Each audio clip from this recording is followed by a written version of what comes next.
عزیزان و خۆشەویستان، ئەمڕۆتان شاد و ئەم کاتتان باش.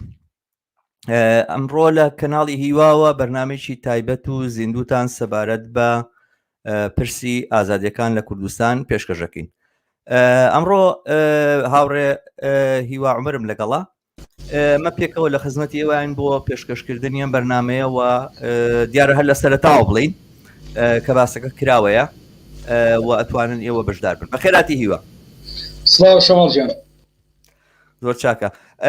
ئازیزان وەک باسم کرد هەر کەسێک پێی خۆش بێت لەم بەرنمەیە بەشداری بکەماتوانی لینکی ڤیددیۆکەی بۆ بنێرین بەرحاڵ پێشتریش ڕوونمان کردوتەوە کە ئەو لینکە زۆر سادەیە پلاتفۆرمێکە پێویستی بە پرۆگرام داونلۆدکردن و هیچ شتێک نییە تەنهاوەنەیە ئەگەر ئایفۆن بێ ئەتوانی ئاسان بیتە ژوورەوە ئەگەر لە کۆمپیوتەرەوە دیتە ژوورەوە بەرنمەی گوگل کرۆم بەکاربێنە لینکەکە دانین لەوێ هەر کەسێک پێی خۆش بێ توانێت کلیکی بکەوە بێتە ناو ستۆدیۆ ئەو وەختە بەپێی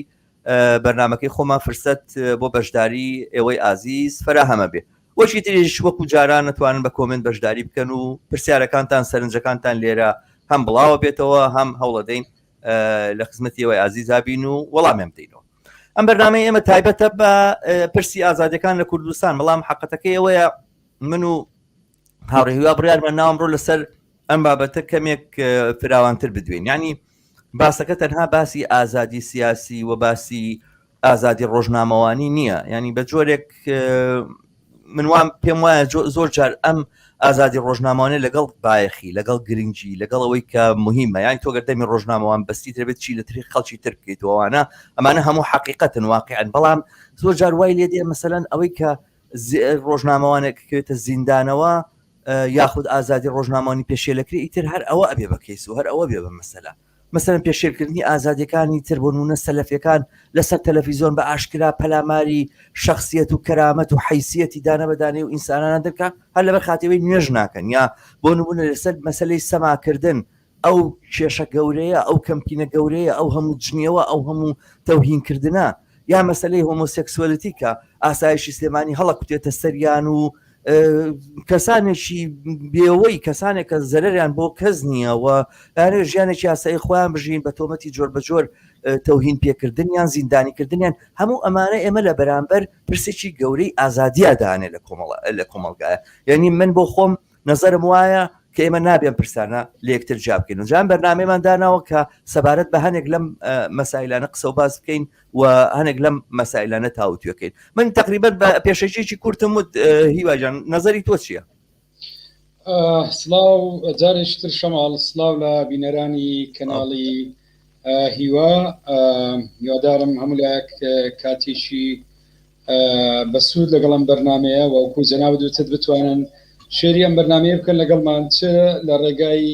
ئەو لینکی بەڕاست باست کرد کە بێن مشارەکە بکەن و چ لە ڕێگای کۆمنت و یان سیرکردنەوە. خاڵێکی من پێم وایە دەستپێکی بەرنمەکە دەستپێکی زۆر یعنی تەوەری زۆر گرینگت وروژان ڕاستیە شەمال یعنی بەرەو ئەومان نەبێت کە ئێمە چۆن سەیری پرسی ئازادی بکەین و لە چوارچێوەی ئەو ڕووداوانەی کە لەو ماوەیە ڕوویدا ئێمە چۆن ینی ئەم ڕووداوانە ببەستینەوە بە تێڕوانینی ئێمە بۆ چەمکی ئازادی بەمانە فراوانەکەی یان بە دیوێکی ترە جارێشتر ئێمە لە ڕاستیە لە بەردەم مخاوفێکی گەورەداین کە دەبێت کۆمەلگا و بابڵێن هەمومان لەوە تێبگەین کە ئەمڕۆ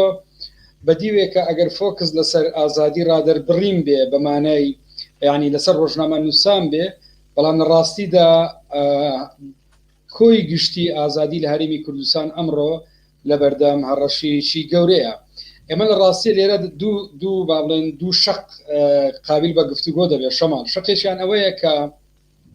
پرسیارێک ڕوبەڕوومانە بێتەوە بۆچی کاتێک کە بابڵێن ئازادی ڕاگەیاندن پێشێ لەکرێ یان ئەوەی پێدەوترێ ئازادی سیاسی پێشێ لەکرێ دەبێت بابابەت دەبێت بە شەی لە مشتەمەعە و کۆمەلگای نێودەوڵەتی دێتە سەرخات و ڕێکخراوەکان دێنە سەرخات و ڕاگەیاندنیش تەبعاً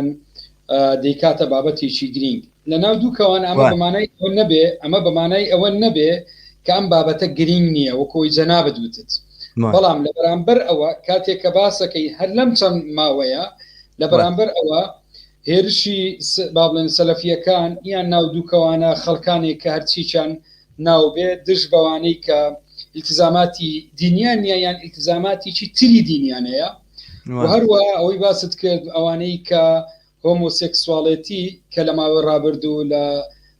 لە هەرمی کورد لە ناوچەی سلێمانی ڕوودا تەوان ئەوە دیاردەیەکە لە هەموو دنیا و لە هەموو کوردستانیش بێژوێکی دور و درێژی هەیە بۆ مانایە نییە ینی هەندێک زابڵێن ئەمە تەنیا لە سلێمانی هەیە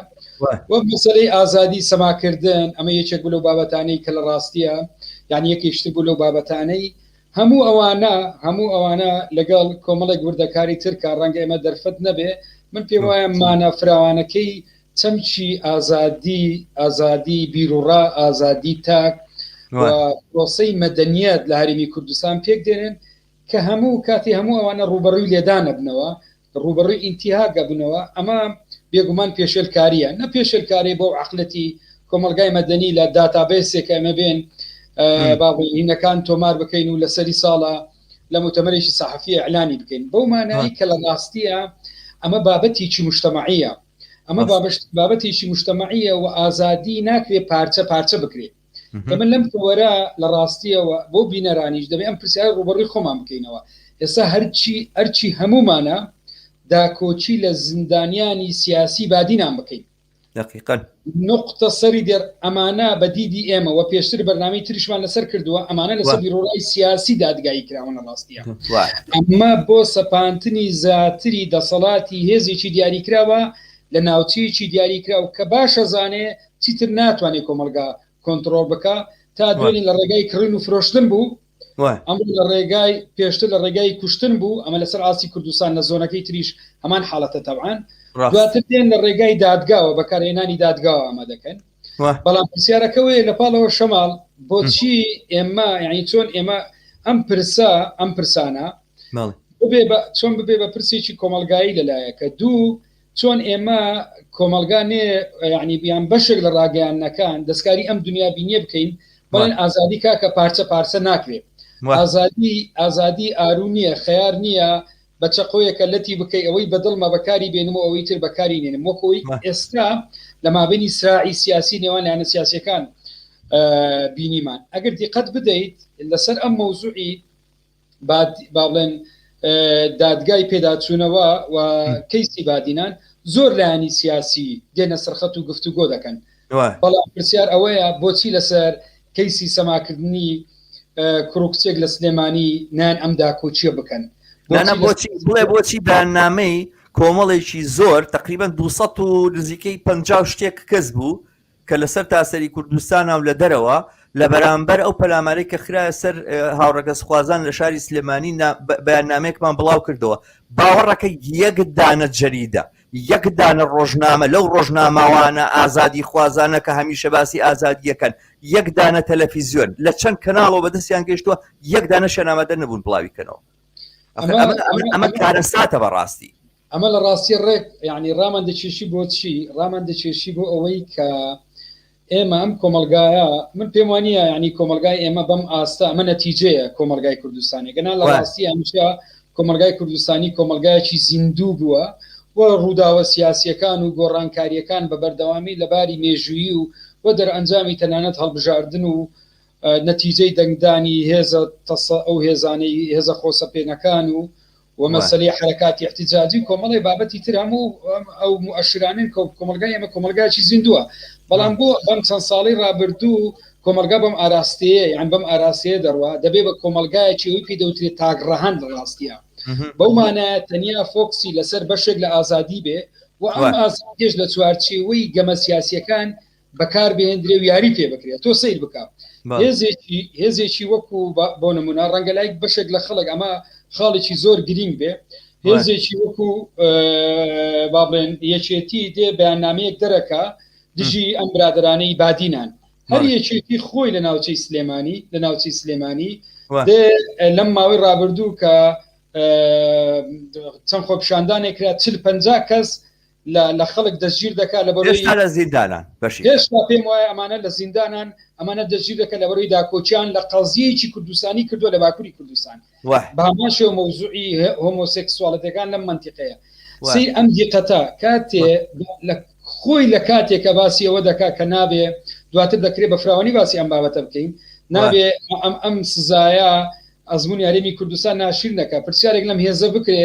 ئەرێ ئەمە چییە دادگای تەمیز و دادگای لە هەرێمی کوردستان لە مابینی 50 بە 50 دابش کردووە ئەرێ بە سمعەوە خراپ نیە وەنیە ئارێ بە شەکەی تری دادگا کە ئێستا ڕەنگام قسێ لەسەر ئێمە بکەی بەڵامەکو ئێستا پەرلەمانتاران ڕای دەگەێنن پارتی ڕایەگەێنێ بۆ نمونەوەکوی ئێستا لە ئەعلامەکان بڵاو کراوەتەوە پەرلەمانتاران باسیەکەن پارتی ڕایەگەێنێ کە دادگا سربەخۆیە و کەس بۆی نیێتە دەخۆل بکە لەبەرەوەی خۆی دەستی بەسەراگرتووە ئەم برادری تریش لەم لا یعنی دەڵێم قەزیەکە ڕێک جملەکە ئەوەیە من دەستم بەسەراگرتووە کەس نییە دەستی بەسەرا بگری دادگا سربەخۆی وەڵام دادوەرە حیزبیە خۆی مەبەستی ئەوەیە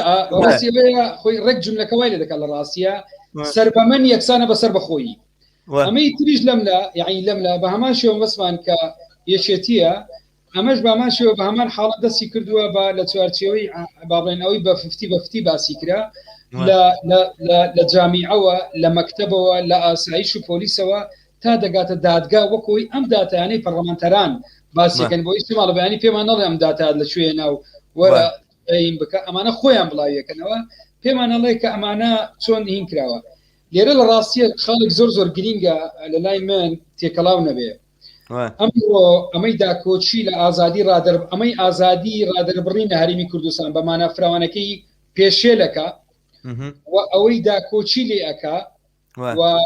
ئەمانە لە ڕاستیە تێکەڵاو بوونا و زۆر یعنی ئەگەر بە دیقەت نەبێ ئێمە دیقەت نەبین ئەم ئیعلامە با بڵێن لیبرالی ئێستا لە کوردستان هەیە کە ئەمانە مێزی چەکداریان بەدەستا ئەمە ئیعلامیان بەدەستا یعنی چاواشەکاری چوە لە کۆمەلگا دروستەکەن ئینتیاجی گەورە بە کۆمەلگا دەکەن بەڵام وا دەکەن کە زەهنیەتی کۆمەلگا نەتوانێت ڕووداوەکان وەکو خۆی بخوێنەوە بۆیە ئێستا یەکێ لەم قسانی شەمە لەسەر ڕاگەیاندن دەوتێویش ئەوەیە ئایا ڕاگەیاندن ئەمڕۆ تەنیا ڕوودا و دەگوازێتەوە یان ڕوودا و دروستەکە ئەمە یەکێکە لەو بابەتانی لە ڕاستیە گفتوگۆی زۆر هەڵەگرێت حتمما وایە پێم وایە ڕاگەاندن لە کوردستانە ڕوودا و چەواشاکە خەبەر چەواشاکە لە ناو خەبەرە ژەهرە ڕێژە وەکو هەموو میدیایەکی تر بەڵامی تر ئەمەیان زۆر ئاراستەیەکی بەرتەسکوانەی هەیە مەسەن BBC داکۆچی لە سەرمایه‌داریەکە داکۆچی لە بورژوازی بەریتانیەکە لە سەرمایه‌دارانی بەریتانیا و لە ئیمپریالیزمی بەریتانیەکە ئەوانە بەڵام ڕوودا مەسەلەن داکۆچی لە پارتیەکە فلانە تەلەڤیزیۆن داکۆچی لە یەکێتیەکە مەسەن کورسات و ئێناردی داکۆچی لە سەرینەکە لە ئەم داکۆچیە زای چی لاتوو بۆ ڕاگەیاندن ئەم کەناڵانە وان هاتۆ داکۆچی لە فیگەرە هەر یەکێک داکۆچی لە فیگەرێکی ناو هێزە سیاسەکەی خۆیەکە ئیعلامی شەخسی دروست بە لە کوردستان دقیقاً وایە دقیقاً نەزانین چۆنە سیستەمێکی مافیاییە بەڵام من بەر لەوەی کە ینی بچمە سەر مەجموعەی خاڵی زۆر گرنگ کە لەم قسانەی تۆیە هات و منی بەبیری مەجموعەیەک مەسایلە هێنایەوە کە باسی بکەم چکە هۆکارەکان گرنگە مەڕاستی تەشخیصی بکەم بەڵام بەر لەوە من پێم خۆشە هەر لێرەوە لەسەر ئەم میدیای خۆمان لە پەیوەند بەمەی کە تۆ باست کردومانە قسێ بکەم مەزانی چۆنە لە دنیاە لە دنیای سەرمایه‌داری ئەمڕۆیە لە دنیایەکە کە قازانج بەڕێوەی ئەبا لە دنیایەکە کە پارە هەموو شتێکە لەم دنیاە میدیای تەلەڤیزیۆن و میدیای گەورە ئەوانە بەدەستی سەرمایه‌داریەوەیە یعنی تۆ ناتوانی وەکو چینی بندەست وەکو چینی هەژار وەکو چینێکە داکۆچی ینی هەموو مافەکانی خوراوە ئەوانە تۆ بتوانی خاوەنی میدیایکی ئاوا بەهێزبی مەسەن وەکو بۆ نمونە CNN یا وەکو ئەلجەزیرە وەکو BBC یا هەتا وەکو مەسەلەن NRT میدیایەکە سەرمایه‌دارێکە کابرایەکە هەر بەم تاڵانکاری پارتی و یەکێتی لە پەناوە بوو بە سەرمایه‌دارەوەوانەوە ئێنارتی بەڕێوە باتەوەوانەوەش تەسەڕوفەکەیەتی لەگەڵ ئازادیە بۆ ئەمڕۆ بۆ بە منبەری سەلەفیەکان و لە سەروبەندی ئەم انتخاباتەیە ئەوێ مەیلی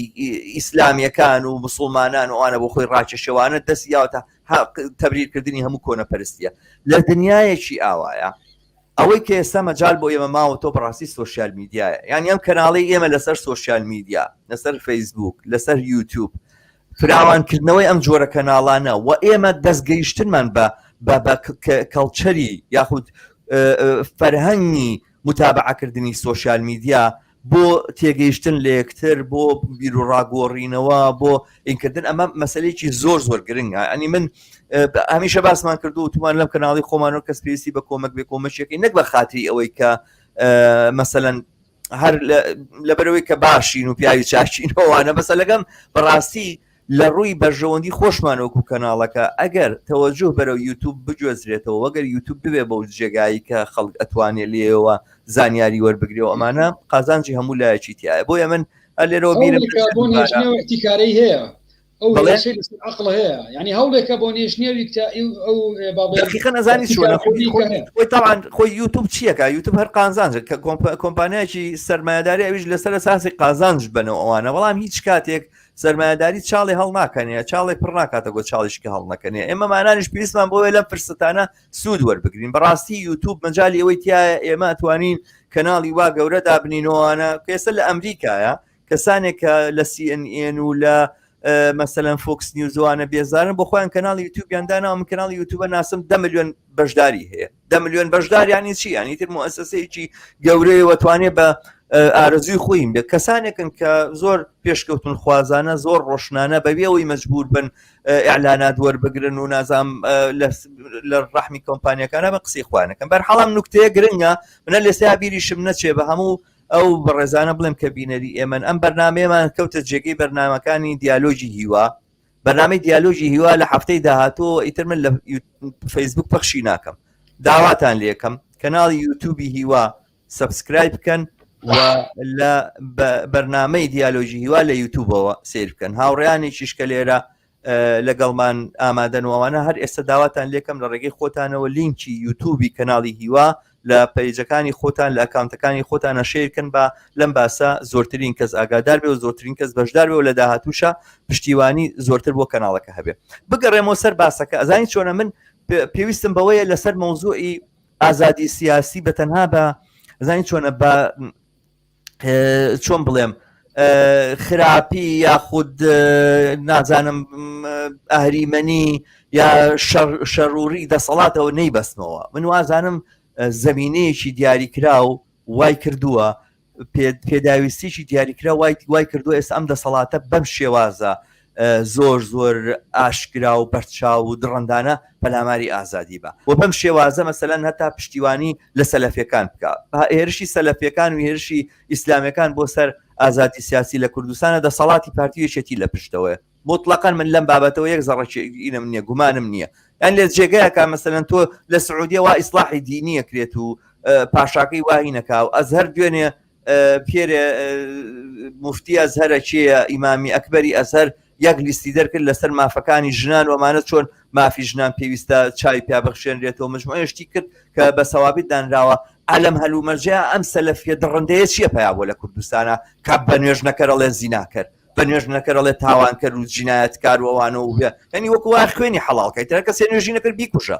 ئەم ئیبنی تەیمیە چییە لە کوردستان ئازیون بە پارەی چییە بە ئیمکاناتی چییە ڕێک و ڕاست دەسەڵاتە ڕێک و ڕاست دەسەڵاتی پارتی وێچێتی لە پشتیەوە وەستاون و مەسەلەکە زۆر زۆر ڕوون و ئاشکرا دیارە بەڵام هۆکارەکەی چییە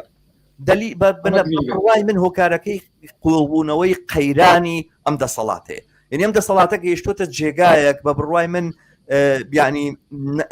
هیچ تەنها ڕێگایەک بۆ ئەوی کەوا ئیدامە بکە شتێکێ لە علمی سیاست تا پێڵەن ڕاکردن بۆ پێشەوە ینی هەر قوڵبوونەوە لە هەموو ئەو تاڵانکاریە کە کردویانە هیچ ڕێگایەکیان نییە بۆ پاشە کشەکردن و اعتیباردانان بۆ مافەکانی ئینسان و اعتیباردانان بۆ ئازادیەکان و ئەوان و اعتیباردانان بۆی کەوا هاوڵاتیانێک لە کوردستان ئاژین کە ئەتوانن مەسەلەن ژیانێکی باش و مام ناوەندی یاخود نیوچە ڕەفەهیان هەبێتوانە ناتوانن پاشەکشە بکەن بۆ ئەمە وتەنها ئەتوانن لە تاڵانەکانە ئیدامە بدەن تەنها وتەنها ڕێگایشان ئەوەیە کە پەلاماری زۆرتر بەرنەسەر ئاسی گوزەرانی خەڵکو و بێ مافتری کەن و موچەی بێ موچەتری کەن و بێ حاڵ و وەزاتری کەنەوانە وە لەم ڕێڕەوەشە سەرکوت نەک بە معنای سیاسی بەتەنها نەک بە معنای زیندان بەتەنها نەک بە معنای داخستنی میدیا بەتەنها نەک بە معنای قانونی دژی سوۆسیال میدیا بەتەنها کە کۆمنتێک بنووسی یاخود لایشێ بکەیتوانە بینەکەن یعنی پێشێلکردنی ئازادی بە معنای فراوانی وشەکە ینی وەکو بەشەر وەکو ئینسان ئازاد نەبی لەوەی کەواتچێکەکەی مەجبور بچی بۆ مزگەوت نوێش بکەی مەجبوری ڕەمەزان بە ڕۆژوو بی مەجبور بی ینی ئازادی و مەسەلەن مەسائلە تایبەتەکانی خۆت بشاریتەوە و ئەو شخصیەتەبی کە کۆمەلگا یاخود کۆنەپەرستەکانی ناو کۆمەلگا قوبولیانە بە بڕوای من ئەم پەلاماردانە بۆ ئازادی ئەمە زەمینەکەیەتی و ئەم دەسەڵاتە شمال خاڵێکی گرنگ دواتەڕای خۆم لەسەردەم ینی سوالێک لە لامان دروستە بێ ڕەنگە لای خەڵکیش دروست بێ لە وڵاتانی ینی یەکێ لە وڵاتی کە لە سوید لە وڵاتانی ئەوروپا بۆرژوازی هێزە بۆرژوازیەکان ڕۆڵی گرنگ دەبینن نەک لە قەیدکردنی ئازادیەکان بەڵکو لە فراوانکردنی ئازادیەکان و هێزی ئەو بۆرژوازی لە سەدەکانی ناوەڕاست بە دواوە دروستە بێ تەکانێکی کۆمەلگا تەکانێک بە کۆمەلگاتدا لە چەندین ئاستە کۆمەلگا بەرەو پێشەوە ئەبا لە مەسلەی ئازادیەکان لە مەسلەی بژانەوە مەسلەی پیشەسازی کۆمەڵی بابەتی تر بسیارە ڕوبەڕوومان دەبێتەوە بۆچی ئێمە هێزە بۆرژوازیەکانیشمان ئەم جۆرە بۆرژوازیە لە ڕێگای ئەوەی بۆرژوازیی بیناکەر بێ کە دەڵێن بۆرژوازی تێگەین ینی مەبەسمان لە تەواو حەقم بە کەلیمەکە داوە بەڵام لێرە بۆرژوازی دەبێتە بۆرژوازیی تاڵانکەر بۆرژوازیی سەرکوتکەر بۆرژوازیە کە کۆمەلگا نەک بەرەو پێشەوە نابا بەرەو دواوە دەبا بەرەو ڕزبیەتی زیاترە بە ئەم بۆرژوازی بۆچی ئەم وەزیفەیە دەبینێ خۆی زانین چۆنە هیوا یەک شدەیە لەسەر مەوزوع من نوختەیەکی تر هەیە لەسەر پەیوەندی ئازادیەکان باسم نەکرد و دوای دێمەسەری بەڵام لەسەر ئەم نوختەیەنی ئازانین چۆنە ئەم نوختەیە کە باسەکە نوختەیەکی مهمە ئەزانین چی تۆزێک بەڕاستی قسەی خۆمان بێ بۆ بۆرژوازیان زۆر پێوە ناوەکە شتی باشی کردو ئەوانە ڕاستە لە قۆناغێکی دیاریکراوە لە شەڕیا لەگەڵ فیودالیزم و ئەمانەیە بە ناچار مەجبور بووە ئیمتیازاتەکانی قتاعی کەم کاتەوە بڵێ هەموو کەس ئازادەوە هەموو کەس هینە وەزانین چۆنە خودی بازاڕیش وەکو بازار ئەوە نیە بازار پێویستی بەوەیە بڵێن مەسەلەن ئەوانی کە چنە بازار بۆی کەوا تەبادولێک ڕووبات و ڕووباتەوەوانە بوو کە لە ژێرخانی اقتصادی ڕوویدا لە ڕێک ژێرخانی اقتصادی ڕوویدا بۆ سەردەمێکی دیاریکرا و لە بابەتی ئازادیەکانەوە کەمێک لەگەڵ ئقتاعەکانە لەگەڵ فیودالەکانە شەڕیان کرد لە ئەوروپا بەڵام دواتر ئەوە بیر نەچێ ئەزانی تەواوی ئەو شتانی کە لە ئەوروپا بەدەستهاتووە بە زەخت و بە فشاری و بە گوشاری جوڵانەوەی کارگەری بەدەستهات ینی منەوە تقریبان 4 بەرنامە پێش بەرنامەم کرد لەسەر جوڵانەوەی کارگەری لە زۆر وڵاتەوە ئەوانە بۆ هەر شوێنەگەچیتەوە گەڕێکەوە بۆ تاریخەکەی ئەبینی کاکە دەنگدانی گشتیە جوڵانەوەی کارگەری داوای کردو بۆرژوازی لەگەڵ مەلەکی هەر لەم سویدەیە بە بەردەوامی و بە بەردەوامی ئەو حیزبی محافزەکاران حیزبی بۆرژوازەکان حیزبی سەرمایه‌دارەکان و ئەوانە خاوەن زەویەکان بە بەردەوامی لەگەڵ مەلەکیەتە موامەرەیە کرد لە ژێرەوە نێڵا دەنگدانی گشتی بێ هەتا شۆڕش لە رووسیا ڕوویداوانە هاتن وتێن بابەکە ناتانەوێت ئەمەی کە لە رووسیا ڕوودا لە سویدی شارڕووبا بە ئازادی بین بە خەڵک با ڕێگای بکەینەوە کە خەڵک بتوانێت لە ڕێگەی انتخاباتەوە بەشدار بێژ نەخۆ ئەوە بیان چەپێنیوانە ڕۆژەکە تەقنەوە ئەوە ڕۆداکە لە رووسیا ڕوویداوانە ینی وانە کە بڵێن بۆرژوازی سەرمایه‌داری لە هیچ شوێنێکی دنیا بە ئازادی و بە ئارزوی خۆی دیموکراسیوانی هێنا بێ بەڵام بە هەر سوورەت بە هەر شێوازێک بێ زین چۆنە بۆرژوازی توێژی جۆر بە جۆری هەیە و بۆرژوازیش لە سەردەمی جۆر بە جۆرا وجودی بۆ سەر سەردەمی بیداەتی دەرکەوتنی سەرمایه‌داری وانە سەرمایه‌داری بەس تاڵانکاری بووە ینی بەڕاستی ڕاستە زێدەبایی هەبووە و چەسانەوەی کارگەر هەبووە و ئەمە عملە بووە بەڵام تاڵانکاری بووە ینی لە بەریتانیا تاڵانکاری بووە بەریتانیا چۆ دنیای تاڵان کردووە ئەم سەرمایه‌داری کە لە ئێمە لەم ئاسرەیە دروست بووە ئەم بۆرژوازی ئێمە لە قۆناغی کە هات لە دوای 91ەوە ویستی دەسەڵاتی خۆی دامیوانە بەبێ تاڵانیکردن هیچ ڕێگایکی تری نەبوو خۆی دەوڵەمەندکە ئەوە تاڵانی بکە باشە بەڵام ئیتر ئەم تاڵانیە بۆ خۆی بە بەشێکی سیستماتیک دوای 10 ساڵ دوای 20 ساڵ دوای 30 ساڵ ئەم بۆرژوازیە وا ڕادێتر کە بە تاڵانی ئینی کاوە دواتر اینجا ئەم هینە سروشتی لەبەر دەسایە لەگەڵ کۆمپانیا سەرمایه‌دارەکانی دنیا تەعاونی کردووەرن دەری بێن و کاکە تۆزێکمان پەش بن و تەواو یعنی هەموو باسی بۆرژوازی سەرمایه‌داری وڵاتی ئێمە ئەمەیە ئیتر خۆ ئیبداعی پێویست نییە و وینی پێویست نییە و ئەوەی پێویست نییە کە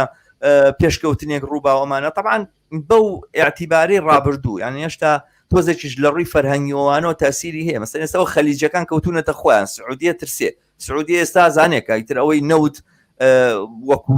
سەرچاوەیەک بۆ این بێ ئەوانە ممکنە ما پاژماوەیەکی کەم بێتەوە خۆی گرت کردوەوە بۆی کەوا بڕات مەسەلەنەوەی کە نیۆنە نازام و شارە ئینە دابنێ و شاری تەکنەلۆژیا و ئەوانەوە ئیمارات مەسەلەن نەخشەی تری هەیە ئەو وڵاتانی تر نەخشەی تریان هەیە بۆی کەوا اقتصاد بەرنە پێشەوە بەڵام ئەمانی لە کوردستانن بە جۆرە لە جۆرەکان دەنج بوون لەگەڵ ئەم واقعیتی تاڵانکاریەوە لە تاڵانکاری بەولاوە ڕێگایەکی تر بۆ خۆدەوڵەمەندکردن نبینەوە ئاسانترینەوە تاک ئەو کاتەش کە خەڵک بێدەنگەوە خەڵک ئەمەی قبول کردو ئەوانە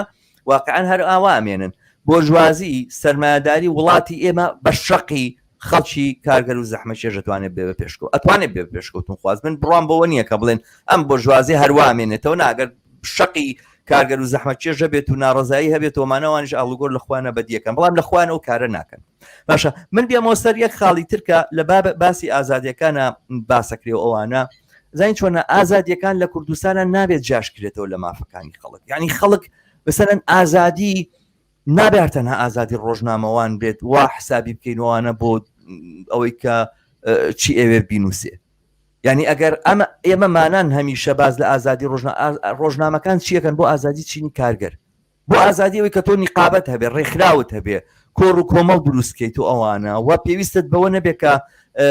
لەژێر ڕەحمەتی دەسەڵاتا بیت و هەشتێک ئەوان پێیان خۆش نەبوونێکی یعنی بەڕاستی پێویستمان بەوەیە کە ئازادی لەم بۆعدە فراوانشیا ببینینەوە یعنی ئێمە زۆر جار مەسەلەکان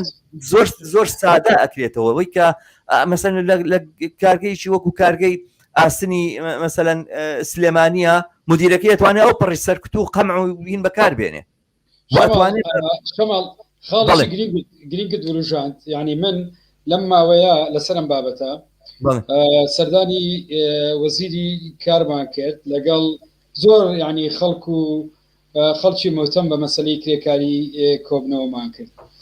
و دەمێکە دوو خاڵ لە ڕاستیە ینی جارجارەی وروژێنین ینی خاڵی گرنگن ئەویش ئەوەیە بۆچی ئازادی بە جۆر لە جۆرەکان یعنی فۆکسەیە بۆ دابینکردنی ئازادی بۆ مافە سیاسی و مەدەنیەکان بەڵام هیچ فۆکس و تەرکیز و هەوڵێک نییە بۆ دابینکردنی ئازادی بۆ مافە ئابرووی کۆمەڵایەتیەکان بە چ مانایەک لەسەر گرێبی کوردستان ئەگەر ڕێکخراوێکی کۆمەلگای مەدەنی دابخرێ دار و بەدێتە سەرجادا تەمان ئەمە حەقا ینی ئەمە هیچ قسەیەکی تێدانە کە ئێمە دەزانین ڕۆلی ڕێکخراوەکانیش ئێستا بەشی زۆریان چۆن بوونەتە شوێنێک بۆتە بەسنز لە ڕاستیە بۆ ئێستا دەیبینی فەرمو و ئەوانەی کە لە بواری ئازادی ڕادەڕوونی ئیشەکەن و فەندی گەورە لەلایەن ڕێکخراوە نێو دەوڵەتیەکان وەرەگرنەوە ئێستا دەیان بینی ئێستا دەنگ و ڕەنجیان چیە لەم باردۆخە بەڵام بێنە بەرچاوی خۆت لە کوردستانە بە یاسا فرەیی کاری سندیکایی لە کرێکار لە کوردستان یاساخ کراوە ئەمە عێراق ئیمزای کردووە ئەوە نازانم ئەوە لە عێراق ئیمزای کردووە وەکو دەوڵەت عێراق ئیمزای بەڵێ لە عێراق لە 2 ساڵی ڕابردوو لەلایەن ئەنجومەنی وەزیرانەوە ئینزیمام کرایە ناو ڕێکەوتنامەی منەظەمەی عملی دووەلی تایبەت بە ئازادی کاری سندیکایی دواتر لە پەرلەمانی عێراقیش ئەمە باڵێن هینی لەسەر کرا تصدیق بەڵام تا ئێستا لە ڕاستیە وەکو پرۆژە یاسا کە پێویستی بە پرۆژە یاسایەک دەربسێ بێتە بەدیلی یاسای ژمارە 56 هەڵە نەبم کە ئەو یاسایی پێشتر کە کاری سندیکایی لە یەک سندیکا چڕ دەکاتەوە ئەمە نەکراوە بۆ معلوماتی جەنابەت لەم ساڵانی دوایی بەشێکی زۆر لەو سندیکانەشیان داخست فرەیش لە عێراقیش ئەمە تووشی پاشەکشەیەکی زۆر سەدریەکان زەڵبەیەکی زۆریاندا لە کاری سندیکایی لە عێراقا تر ئەوەی لە کوردستانایە لە کوردستان یعنی لەم ماوەیە لە سلێمانی ئەم ڕێکخراوەکەی ئەوەی وەستا مەهدی کە دروست بە ئەوەی وەستا مەهدی و چەند هاوڕێک لە سلێمانی ڕێکخراوی کرێکارانی بیناسازی بەڵێ بیناسازیان دروست کردووە تا ئێستا مۆڵەتیان نەدراوە تا بە ئێستا ڕێگان پێ نادرێت سەردانی یەک کارگە بکەن ئێمە چەندین هەوڵمانە بوو بۆی سندیکایەک دروست بکەین بۆ کرێکاران ئەمە ڕێگا پێ نەدرێت بۆی بەیاسا ئەمە ڕێگری لێکراوە مەسەلە لەم حاڵەتە تەنیا لەم ساڵ داتایەکە لەم ساڵ لە سەروی دەکرێکارەوە گیانی لەدەستداوە لە شوێنی کار یعنی بەوەی نەبوونی مەرجەکانی سەلامەتی ئەوەی کە بڵاو کراوەتەوە ژینە لە بازێ شوێنە ئەوانە هەر گوزارش ناکرێت بڵاویش ناکرێتەوە ئەمانە شەماڵ ئەوەی جەنابەت باس کرد نابێت بە بابەت لە کۆمەڵگا واتە ئەم ساڵ لە کوردستانە یعنی تۆ بێنە بەرچاوی خۆت کەیسێکی کرێکاری دەبینی ببێتە ڕەمز لە ڕاگەیانەکان باسی بکەن بڵێن ئەمە لەبەرەوەی خاوەنکار هۆکار بوو بۆ کوشتنی ڕۆژانە لیدات و بەدەدا چنی بکە نا من ئێمە لێرە بەرەو چیمان نەبە ئەوەی نعم چۆمسکی باسیەکە لەسەر ڕۆڵی ڕاگەیاندن لە دنیای سەرمایه‌داریە و بە تایبەتی تەکنۆلۆژیای تازە و ئەو هجوومە گەورەی لەسەر عەقڵەیە لەسەر بیرکردنەوەمانەیە لەسەر دینی لیبرالیزمە ئەمە لە ڕاستیە ئەمە یەکێکە لەو بابەتانەی کە دەبێت قسەی لەسەر بکرێ ئێمە لەسەر ئەوە کۆک بین دەبێت چۆن یعنی ئێستا دەسەڵات هاتووە بەدڵی دەسەڵات مافەکانیش وەکو هینێکی لاتوە ئەوەی بەلای دەسەڵات و دنیای لیبراڵە گرینگە تەمان تا ئەو کاتەلای ئەویش گرینگە ئازادی ڕۆژنامە نووس ئازادی خۆپشاندان کە مەترسی لەسەر دەسەڵات نەبێت کە مەترسی لەسەر دەسەڵات لە ڕاستی ئەمیش فرسێک نانی ئێمە وەرسەرخانەکان کە دەبین لە کوردستانە دەبینن چۆن ڕوویداوە ئەم بابەتە بەداخەوە تا بە ئێستا نە ناو کۆمەلگای مەدەنی ئەمینتیاکە ریپۆرت دەکرێت یعنی تەنانەت ریپۆرتیش ناکرێت وەکو داتاش بڵاو ناکاتەوە وەزیری کار بە ئێمە ودوتی وەزیر ڕۆیشتووە بۆ ئەوەی تەنیا سەردانی کارگەیەک بکە لە کارگەیەکی ئاسن لە سلێمانی سەردانی بکە بزانی وەزعی چۆنە دەرگایان لێ نەکردوێتەوە یعنی بە پۆلیس چووە بە هێزی پۆلیس چوە دەرگاکەی کردێتەوە قوبوڵیان نەکردەوە وەزیری کار بچێ بزانی شوێن و وەزعیان خەڵکە چۆنە سەدان کرێکار یعنی لە ڕۆژانە تووشی کێشە و گرفت دەبن قوبڵی ئەوە ناکرێت لە شوێنی خۆیان نوێنەر بۆ خۆیان دەستنیشان بکەن بۆی داکۆچی خۆیان بکەن بەیان نامەیەک بخوێنەوە لەبیر تەماوەی ڕابردوو لە کۆیە کرێکارانی بابڵێنەوەی شارەوانی ماوەی 3 مانگە موچیان وەرنەگرت بوو و بڕی موچەکەشیان لە مابینی 200,000 دینارێک بوو تەنانەت چەندین جار هەڕەشان لێکراوە ئەوەی قسە بکە ڕوبەڕووی دەرکردن دەبێتەوە و نابێ کەس کۆنگری ڕۆژنامە نووسی بەستی برادرانی ئێمە ئەوڕانی ئێمە لە کۆیە بەنهێنی سەردانی نەخۆشخانەکەیان کرد و دوای ئەوە کە پەرلەمانتار و خەڵکی تر هاتوو بوو بە بابە یعنی هین ببوو ئەو وەختا ڕێگەیان دەکا بچ سەردانیان کرد ئەم چیرۆکانە بۆ دەپێڕنەوە بۆ باسەکەی شەماڵ ینی پرسیارەکە وەیە کۆمەڵێک بابڵێ مەلەفی تر ئەوەیە کە بۆی ئێمە لە ڕاستیە ئەمە هەوڵێکی بچووک بێ بۆ دەستکاریکردنی ئەو دنیابینیم کۆمەلگای ئێمە هەیەی بەرامبەر بە ئاساتی ڕادەربڕین تەعەن دوجارە لەبینمان نەچێ هەمومان بەرپرسیارین لە پاراستنی ئازادی ڕادەبڕین لە ڕاستیە ئەمڕۆ لە ڕاستی کەسێک ڕوبڕی پێشرکاریە بێتەوە ئەمە کەیسێکی فەردی نییە کەسی یعنی کۆی ئازادی ڕادەبڕین لارمی کوردستان ڕوبڕی پێشرکاری گەورە دەبێتەوە هەندێک ڕۆژنامە هەندێک لە ڕێکخراوەکان لەم ماوەیە راپۆرتێکیان بڵاو کردوتەوە دەڵێن ڕۆژی ئازادی ڕادەبڕین لە کوردستان بەرامبەر بە ساڵی ڕابردوو بەرەو ینی باشتر بووە تەمەەن باسی ئەوە ناکەن ئەمان بەبێ لەگە نەتیجەیە تەعاملەکە باسی ئەوە ناکە بە پراکتیکە ئازادی ڕادەبڕین لە کوردستانە لە دوای ئەم ساڵەوە بە تایبەتی ڕێگری به هیچ خۆپشاندان و هیچ نووسین سالاچێک نادرێت ئەم هاتوۆی ئەو ئازادی ڕادەبڕین لەسەر چییە شەمان لەسەر ئەوەی لەسەر داتابیسیشی هەیە تەلەفۆنەکە لە چێ ڕۆژنامە نووسێک شقێکی لێدرا کامێرەکەی لێسەندرا لەوێ تۆمارەکە چۆن خۆی ئەزانین لە ڕاستیان نیە تۆزێکیش لەو خوشنیا فێڵێکی تایە لەو مۆزوعە زانم تۆ بۆ هینە ڕاهاتی کە بڵێ ئازادی ڕادەربڕین ئازادی ڕادەربڕین لەبەرەوەی ئەم شتەوە دووبارە کراوەوە بەس خۆی ناوی ئازادی ڕادەربڕین نیە خۆی ناوی ئازادی دەربڕینە ڕانیە ئەزانی ڕادەربڕین کەڵێ ئازادی ڕادەربڕین یعنی من بچمە شوێنێکەوە دابنیشم هاوار بکەم قسە بکەمەوەوانە مەسەلەن لە پارکی ئازادیا بڕۆم بۆ خۆم چی پێ خۆشە بیڵێم یاوە تا مەسەن لە جەریدا شتم چیم پێ خۆشە بینوسمەوەوانە یا لە شوێنێکە لە کۆبوونەوەیەکە هەڵسم چیم پێ خۆشە بیڵێم بەس دەربڕین ینی بە فعلی دەتوانی دەربڕی ینی من بۆم هەیە ئازادی دەربڕین یانیەوەی کە من بڕۆم لە جێگایەکە بە شێوازێکی مەدەنیانە لەسەر جادە پەناگیریە بکەم ینی بە شێوازێکی فەنی و هوەری مثلەن ئازادن سەما بکەن ئەوە ئازادی دەربڕینە بڵێ ئازادی دەربڕین یعنی کە دڵێ ئازادی ڕادەربڕین یعنی لەم مەختەکە تو هینەکەکەی ڕایەک دەرەبڕی بێگومان یعنی ڕایەکت هەیە ڕایە هەندێک زار لە ڕێگای ڕموزە بۆ نمونە سەما زۆرێکە لە یعنی لە پەیامێکە دەیگەێنی قسەکردن نووسین ینی هەموو ئەوە ناگرێتەوە نازانم ڕەنگە ینی بەرحامن من وشەکەم پێزانین چۆنە من مەبەستمەوەیە کە ئەو جۆرێک ئەو تەرجمەکردنە بەو جۆرێک فرسەتە کاتەوە تۆ قسەکەت زۆرتر بێتە سەر ئازادی ڕۆژنامەوانی ینی گوایە ئێمە ڕۆژنامەکان ئازادن بەڵام ئەزانی چۆنە خۆ ئێستا لە ئێستاوە تاکو 100 ساڵی تریش یەکدانە ڕۆژنامەی کوردستانی یەکدانە ڕۆژنامەوانی کوردستانیش داکۆچی لە مافی کارگەران و لە مافی هاوڕیانی ئێمە نەکا بۆی کاوە ڕێکخراوی سندیکا دروستکردن ئێمە هەر داکۆچی لە مافیەوانەکەین بۆی کاوە ئازادی ڕادەربڕینیان هەبێ یاخود ئازادی نووسینیان هەبێ ئەمە نییە مەسەلەنەوە نیە ئەمە دابینی بیکەین بە شەرت و ئەوانە ئێمە شەرتیان بۆ دانەگەڕوان ناکرێ مەژنەیەکی نا مەسەلەی ئەوەی کە ئێمە داکۆچی لە ئازادی دەربڕین و ئازادی ڕادەربڕین و ئازادی نووسین و ئازادی بڵاوکردنەوە ئەمانە بکەین و ئەمانە بەشێکە لە لەوەی کە ئێمە پێویستمانە و کارە بکەین یعنی ئەمە مەسەلەی خۆمانە نەک مەسەلەی ڕۆژنامەوانان بەڵام حەقەتەکەی ئەوەیە یعنی تۆ ڕۆژنامەوانێک کە دێ لە کوردستانە مەسەلەن تۆ ئەوە نابینێ کە تۆ بۆت نییە برشتی بچیتە سەر جادە تۆ بێ بڕۆی مۆڵە بگریەوەی مزارە بکەیت یعنی من بیرم دێ لە کاتی ئەو موچەبڕین و ئەو خۆپیشاندانانی لە سلێمانیا کرا حیزبی شوعی داوای بۆ تەمەێکی سەحافی کە پێما بێ نەیانهێشت وانە بوو نەیانهێشت کۆنگرەیەکی ڕۆژنامەوانی بگرێ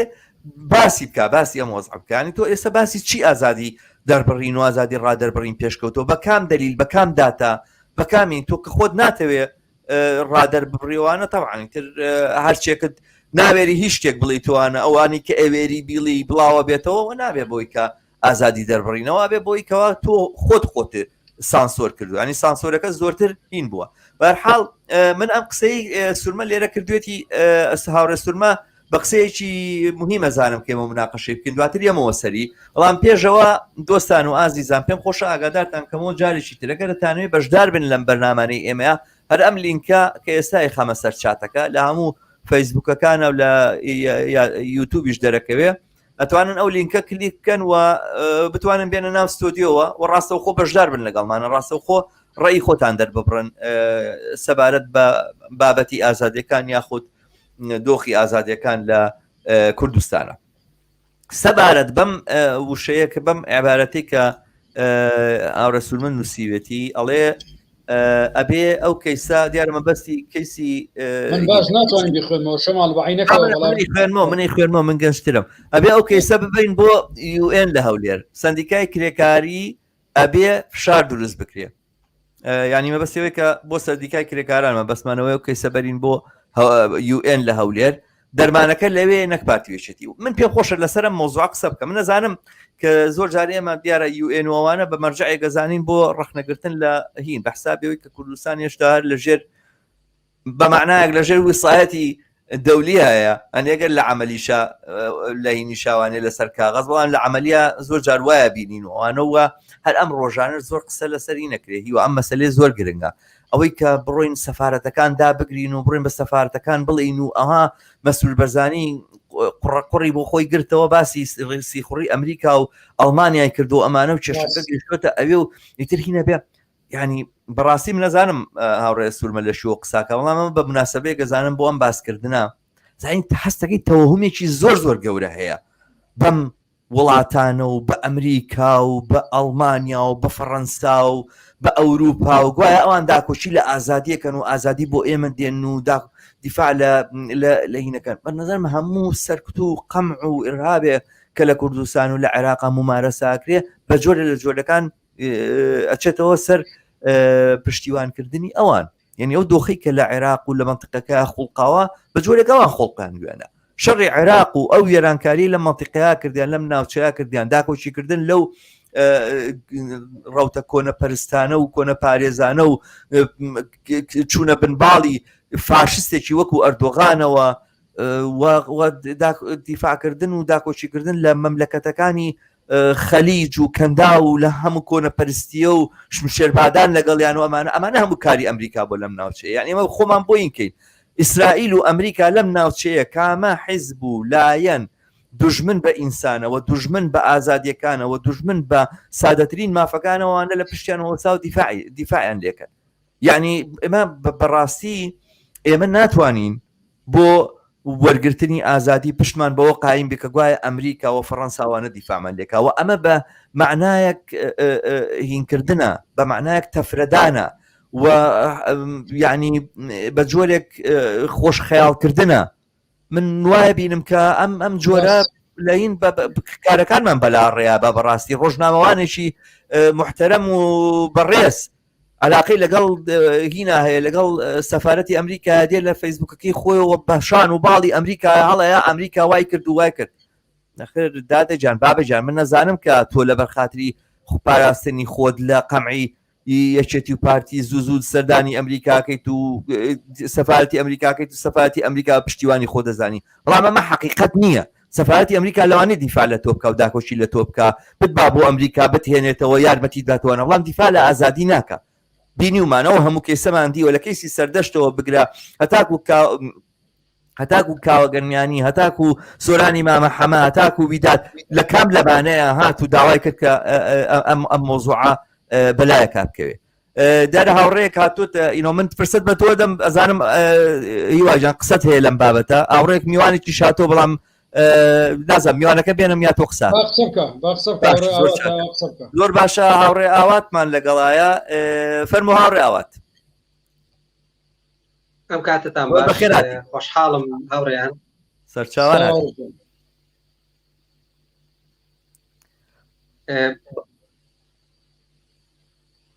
بەڵێ هاوڕێ جان جۆمان لێ فەرموو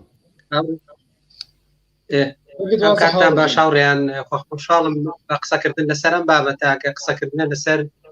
بابەتی ئازادی ڕادەربڕین ئێمە گەر بە نەزەری ڕوانینی من قسەکردن لەسەر ئازادی ڕادەربڕین پێشەوەی قسەی لەسەر بێنەوە بزانین بۆ ئازادی سەرکوت دەکرێت ئەمە تازە نییە لە دروستکردنی حکومەتی بە ناوی کوردیەوە باشووری کوردستان تا ئەمڕۆکانە ئەمان ئەم بە سیستەم ئەم ئازادی سەرکوت دەکرێت ڕاست بە سیستەم واتە بە شێوەیەکی دەسەڵات ئەنی ئێمە لە بیرمان نەچێت لە دنیادا لە ڕووی سیاسیەوە ئیدارەی کۆمەڵگە دەکرێت سیستەمێکەیە بۆ بەڕێوەبردننی کۆمەڵگا ئەم جۆرە سیستەمە ئێستا لە باشوور هەیە نازام دەنگ دەداتەوە هاوڕێ قسەکان دەداتەوە باشەکەوا بێ با من مایکەکەی لای خۆم کوژێنەوە ڕەنگە لەوانەیە وابێت هی ئەوە بێ من مایکەکەی خۆمە کوژێنمە فەرموو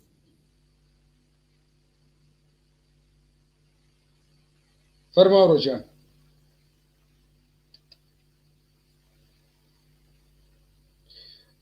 هاوڕاوات ئێمە دەمانێت جێویستی بەڕێست بین بەڵێ هاوڕێگەن بەڵێ فەرموو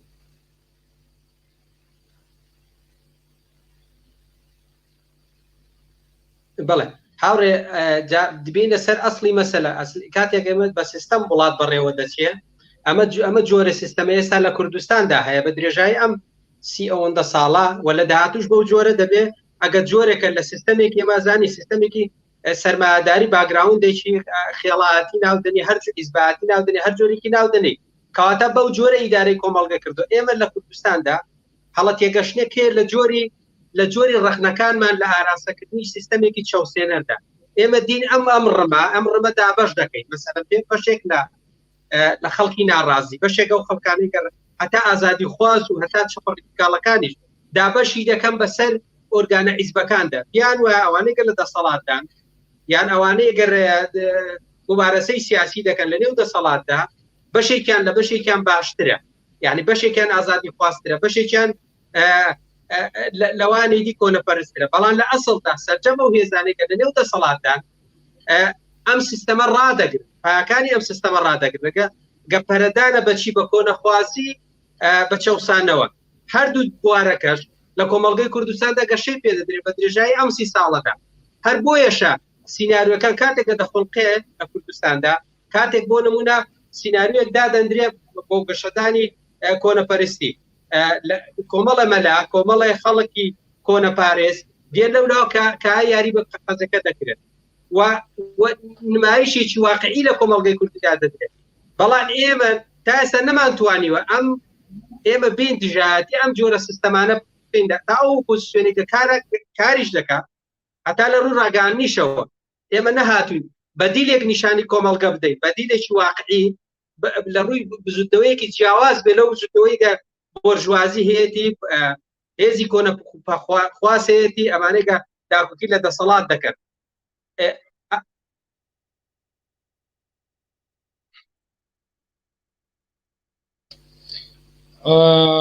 بەڵێ هاوڕێ فەرموو بەردەوام بە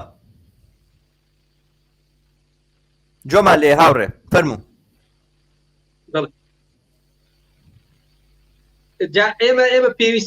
ئێمە پێویستمان بە هێتنەکاوی ئەم جۆرە بەدیلەیە ئەم جۆرە ئەلتەرناتیڤەیە ئێستا چونکە کۆمەڵگە تینووی ئەم جۆرە بەدیلێ ئێمە تەنها ئەمە ناکرێمە ڕەخنە بگرین تا ئێستا ئێمە لە 30 ساڵ دەسەڵاتی ژەوەی گەرمە قسە لە ڕەخنەگرتن دەگەین لەسەر کوتەکە دەوێن بەسەلەن لە سنووری سەوزدا سنووری سەوزی خۆی پێ دیموکرات خواسترە لە سنووری زەردا خۆی پێ دیموکراس خواستر و ئازادی خواسترە و نمونونەکان لە یەکتر بەرامبەر یەکتر دادەنە سەر کوتەکان کەواتە هەتا خودی شۆر بۆتەوە بۆ نیو خەڵکی ناڕازیشدا ئەم جۆرە تێگەشتە ئەم جۆرە کاریگەریە دابشکاری دروست کردو لە نێو چینی توێژەکانی ئەوانەی کە ناڕازیشن پیان وە زۆنێک ناوچەیەک لە ناوچەیەکی تر کراوەترە بەڵام لە ئەسڵدا کۆی سیستەمەکە کۆمەڵگەی کوردستانی بەرەو دابڕان و بەرەو دێکۆڵۆشان بردووە ئێمە لە ڕووی میدیایەوە خۆ ئەمانەیە هەتا خودی دروستکردی کۆمەڵە میدیای بەناوی ئەهلیەوە دروست کراوە بەڵام دەسەڵات ئیدامەی دەدا بۆ دروستکردنیش جۆرە شەڕێکی تایبەت بۆی نەتوانرێت ئۆپۆزیسیۆنێک سەر پێکەوێت کە بە واقعی بەدیلێکی شۆڕژ گێرانە بێنێتە سەر کۆمەڵگەی کوردستان بێنێتە کاوە کاتە ئێمە دەبێت لە هەنگاوەکانی داهاتوو دێمە قسە لە ئازادی ڕادەربڕین دەکەین کرۆکە بەسەکە ئەوەیە ئێمە دەبێت لەگەڵەوەیدا بەدیلێک نیشانی کۆمەڵگە بدەین ینی بزوتنەوەیەکی نیشانی کۆمەڵگە بدەین ئەگەر ئەم بزوتنەوەیە بزوتنەیەکی شۆڕژ گێرانەیە واقعیت کۆمەڵگە دەگۆڕێت بەرەو ئاراستەیەکی باشتر بانگەوازی خەڵک بکەین ئەگەر لەگەڵ ئەم بزوتنەوەیە هاوخەباتی نیشان بدە ئەو خەیزە ناڕازی نیشاندا ئێمە لەو لەبەرەوەی جارێش کە ئێمە پشت بەهێنە نابەستی بە وێزە کۆنە خوازانەی مەسەلەن لە چەشنینەوەی نوێ و گۆڕان و ئیسلامیەکان ێمە خەڵک کۆمەڵگە چاوەڕێی ئەوەی بێت بڵێن بێبەدیلیان پەنا بۆ ئیسلامی بەرن یا کۆمەڵی ئیسلامیان یا کورتی ئیسلامیان گۆڕان و ئەمانە وەکو عەبدەی شوبان بۆ ئێمە زەرورەتی ئێمەیە لەگەڵ ڕاگەاندنەکەدا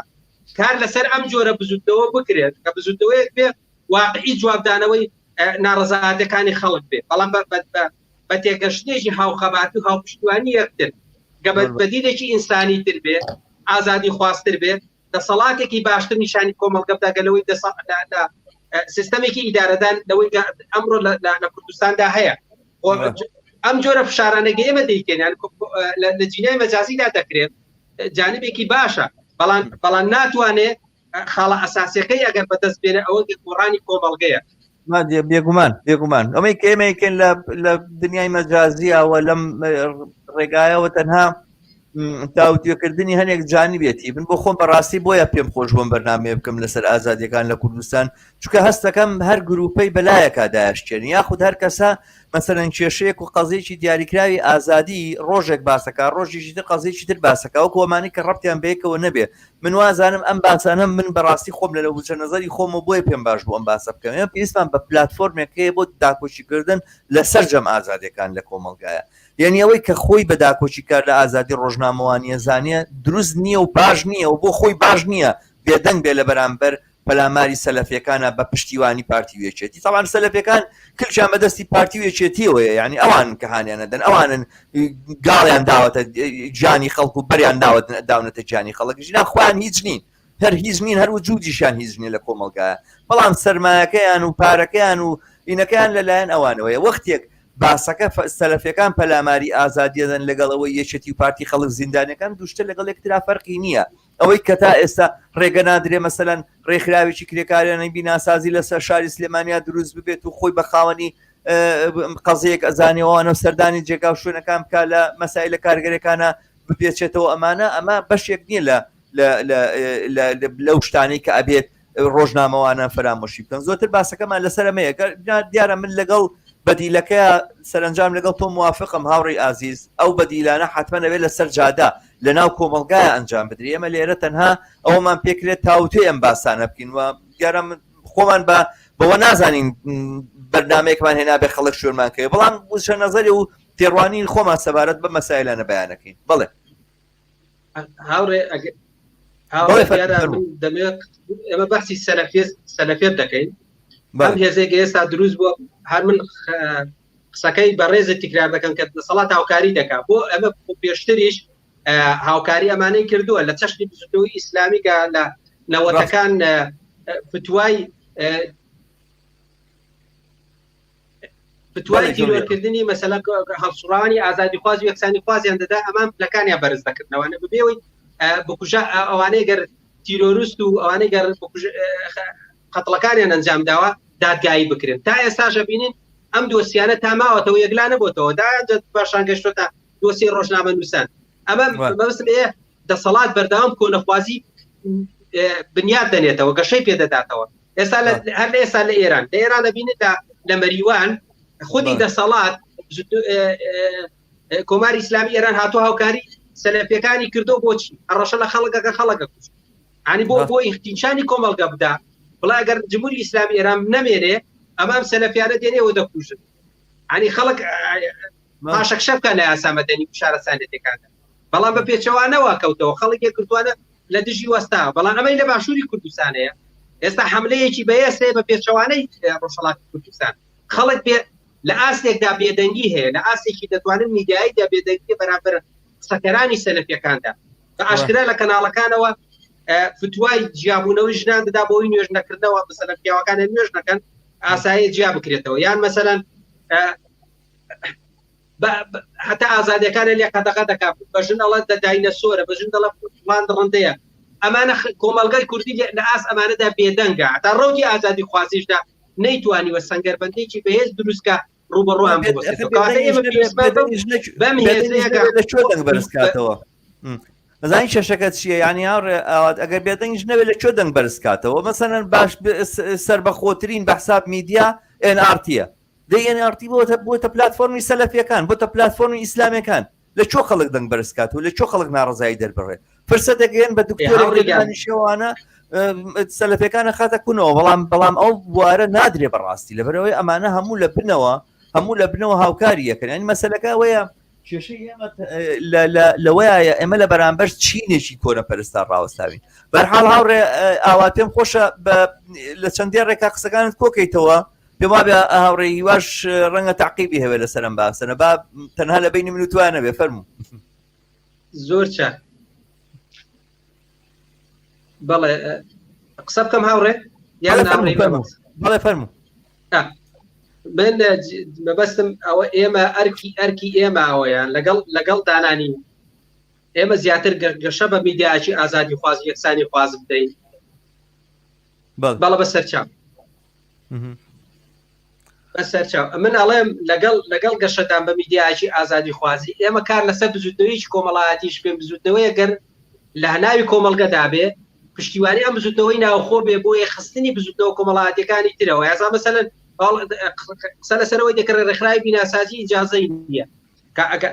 بەدا ڕێکخراوی ڕێدیکاڵیش دروست بێ ئیجازەی نادەنێن بەسەڵات کاتەی بارکمانە لەسەر ئاراستەی ئەم ناڕزایەتیانی کۆمەلگا ئاراستەی بەرەو ئاراستەیەکی باشتر ئاراستەکەین ئەگەر ئێمە نەیکەین ئەتۆ جۆ بەباسی NRT دەکەین NRT لە باگراوندێکی لیبراڵەوە کارەکات دەسەڵات دەپارێزێ ینی سیستەمی سەرمایه‌داری دەپارێزێ پەرە بەکەرتی تایبەت دەدا ینی هاوشێوەی یەکێتی و پارتیە چۆن ئیسلامیەکانە کۆمەلگایە کەواتە ئێمە دەبێ هاوڕێ عەزیزم دەبێ ئێمە لەگەڵ دروستکردنی میدیاچی ئازادی خوازی کار لەسەر بزوتەوە کۆمەڵایەتەکانیش بکرێ بزوتەوەی کرێکاری بزوتەوەی ناڕزایەتی هەتا مەسەلەی ژن کوشتن ئێمە تا ئێستا نەتوانراوە بزوتنەوەیەک لە ئاز ئەمەدا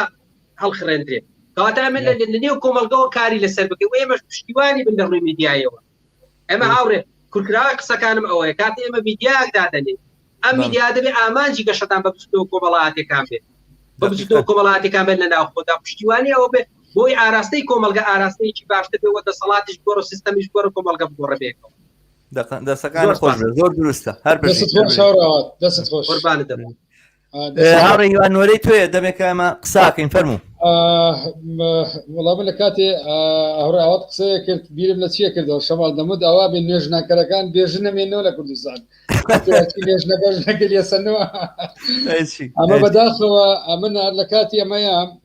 ئێستا بەیانێکی دوزنەی مرکزی حزبی شوعراقم بینی باز لە شەیدکردنی ناشتێکی مەدەنیەکە لە کەربەلا بە ناوی ئەیهاب جەواد وەزنی هەر ئەمڕۆ بەداخەوە کە یەکێکە لەوانەی کە ڕۆڵی زۆری ینی لەم ماوەیە یعنی لە وەسەتی سیاسی و لە داکۆچیکردن ئازادیەکانە مەسلەی کرێکاری من لە ڕاستی لەو بابەتەی کە ڕژێندرا لەسەر ینی ئێستا کە با بڵێن من تێبینیەکەم نییە لە ڕاستی لە سەقسەکانی ئەوڕێەوە دەستخۆشی لەکەم بەس لەوەی کە سەرەتا ئەوەی قسە باسی لەوەکرا ئەوەی شەماڵ تو باست کرد مەسەرەی ئەم هاوڕێی باسی لە ڕۆڵی UN کرد و ئەوەی بەیاننامەی قونسڵخانەکان و با بڵێن گرنگی پێدانی ڕاگەاندن و خەڵکی ئێمە بەگشتی من پێم وایە بە دیوێکە یعنی پرسیارەکە دێتە پێش لای ئێمە بۆچی خەڵکی ئێمە یان کۆمەلگای ئێمە بەگشتی کۆمەلگایەکە گرنگی بە وڵاتانی با بڵێن ئەوروپیە دەدا وڵاتانی دەرەوە دەدا یان بە جۆری شتر گرنگی بە وڵاتانی ئیمپرالیزم دەدا کە هەر خۆیان ئەم کوردستانیان دابش کرد تەمان ئەوە لە ماوەیەشی دوورە کە بەشێکی زۆرمان ڕاستی ئەم زاکرەمان یعنی لە دەستداوە کە وڵاتانی ئیمپرالیزمی جیهانی کوردستانیان دابش کرد و کوردیان والێ کرد بەم دۆخی ئێستایان گەیاند نەکورد هەر ڕۆژهەڵاتی ناوەڕاز ئێمە دەزانین ئیمپرالیزمی جیهانی چی بەسەردێنا ئەمە لە ماوەیەکی دوورە لە ماوەیەکی نزیکە یعنی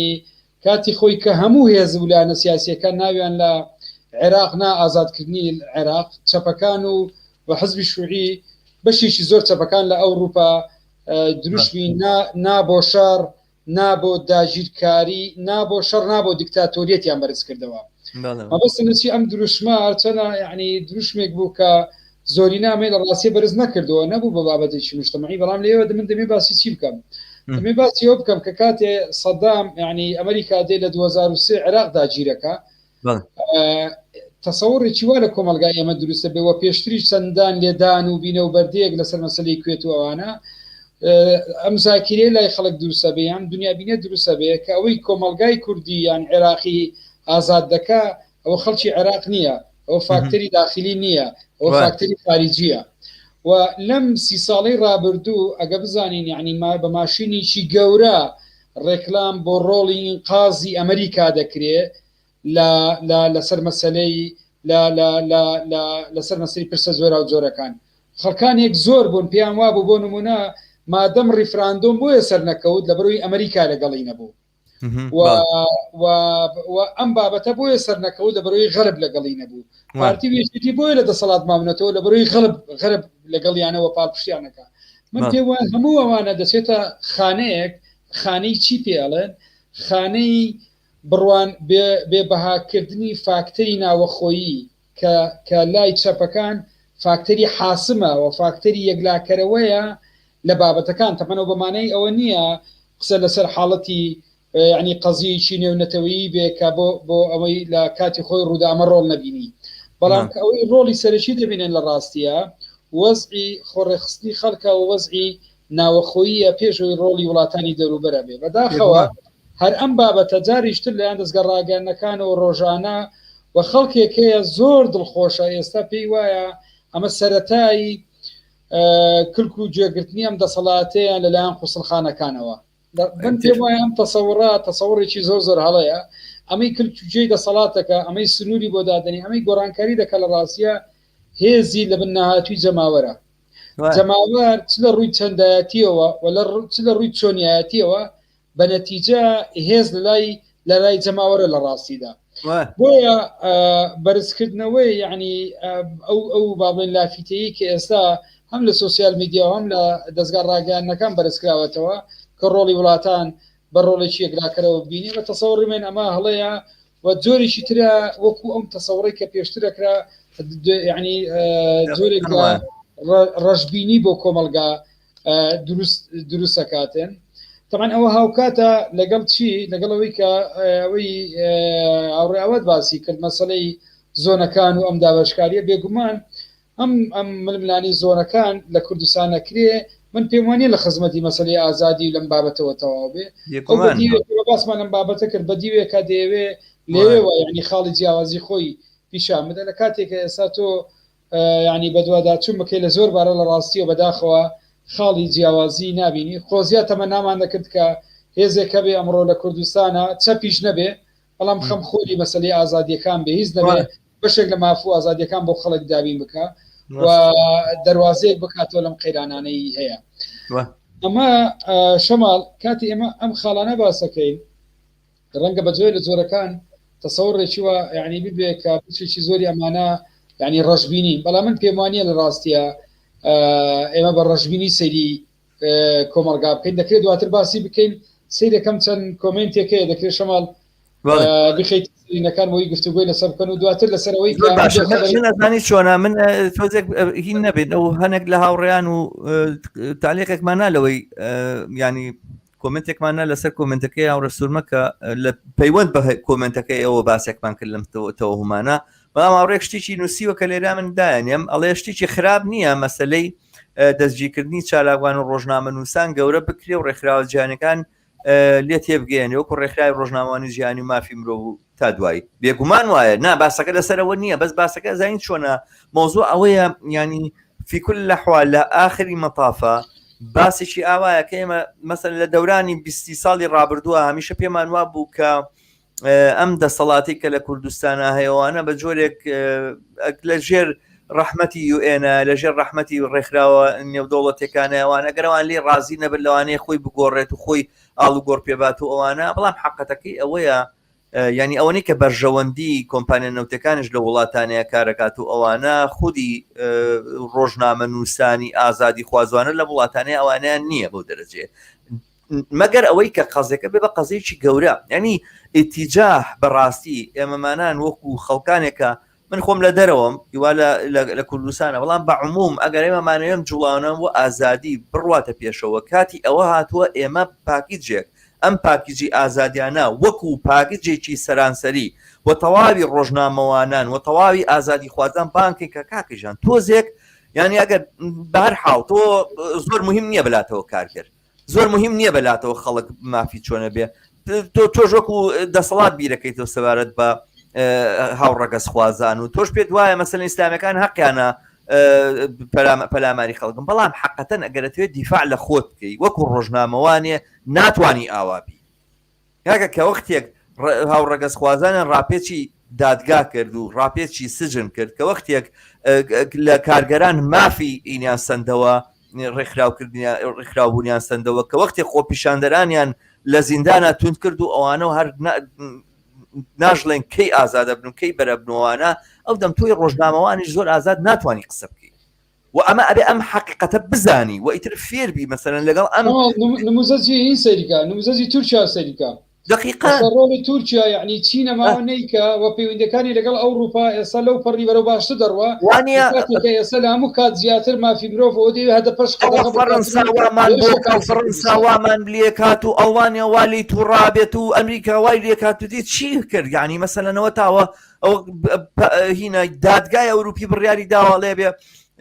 دەمیرتاژ ئازاد بکرێت ئازادی ناکە لە سجندای ناوانە چی ئەتوانێت لە بەرامبەریا ئین بکە بەنەزەرم ئەم جۆرە تەوەهومە بۆی کەوا دەوڵەتەکان دێنە سەرخەت و ئەوە سەفارەتی ئەمریکا هاتە سەرخەت با بە سەفارەتی ئەمریکا قۆڵی ئەمریکا هەتا ئێرەی لە خوێنی ئازادی خوازانی ئەمریکای لاتینە لە خوێنی ئازادی خوازانێت لە هەموو شوێنێک لە هەر جێگەیەکە دیکتاتۆرێک ویست بێتی ئازادی خوازان خەڵتانی خوێنکاوانە ئەمریکا خۆنی و تۆمەکە لە چۆ بەرامبەری وەستاوەتەوە لە چۆ ڕێگەی گرتووکەوە دیکتاتۆرێک قەتڵ و عام بکە دیکتاتۆرێک هین بکاوانە ینی بە قسەیەکە گوایە هاتن سەدامیان لابرد و ئەمانە لە بەخاتریەوە بوو کە سەدام گوایە دیکتاتۆرە بۆ سەدام لە سعودی لە مەلیکی سعودی باشتر نییە باشتر نەبوو مەلیکی سعودی ئاسان ئازادی بە هەناسەدانیش لە سعودیە بە ئەمری هینە بە ئەمر و نەهی حاکمەکانەوە ئەمانە ئەمە چ تەسبیحێک گەورەترین هاوپەیمانێتی کابینە یەک لە دوای یەکەکان و ساڵی 200 ئەوەنە کەس لەسەر جادە بە شمشێر سەرە بڕێ سعودیە 200 ئەوەنە کەس لەسەر جادە بە شمشێر سەریە بڕێ هەر بۆ شمشێری کە جۆرج بوش ئەوە باەیە و ئۆباما باەیە و ترامپ باە ئەوانە کەچێ بۆ ڕەقز لەگەڵیانە بەو شمشێران لەسەر جادە خەڵک سەرە بڕن ئەمریکا چی کردووە ئەمە ئەم وەهمە تەواو نەبوو بە ئەمریکا ئاخر ئەمریکا و ئیسرائیل ئۆجارانیان نابەگرت و لەوتا لە زیندانایە ئەمریکا و ئیسرائیل بێدەنگ بوون لە هەموو ئەو پشتارانی کە لە منتیقیا کراوە دەرهەق بە کورد و دەرهەق بە هین هەڵەبجا ئەو ئیسلاحانی تایە بەکار هات لە ئەڵمانیاوە تەصدیر کرابوو لە هۆڵنداوە تەصدیر کرابوو لەوێەوە هاتبوو ئەوانە نرا بە خەڵکی کوردستانەوە تاکەی ئەم وەهمە تاکەی ئەم بیرکردنەوە ینی پرسیار شەماڵ ڕەنگە ینی پرسیار دێتە پێش کە بۆچی لە ئێستاە یعنی لە کاتی ئەم وەرچەرخانانە یعنی لە کاتی ئەم ڕووداوانە لە کاتی ئەم ڕووداوانە کە بۆچی ئەم بابەتانە دێتە پێش وە کۆمەلگا سەرخاڵ دەکرێت بەم بابەتانە بەتی گشتنی من ئێستا ئێمە باسی سەرەتا باسی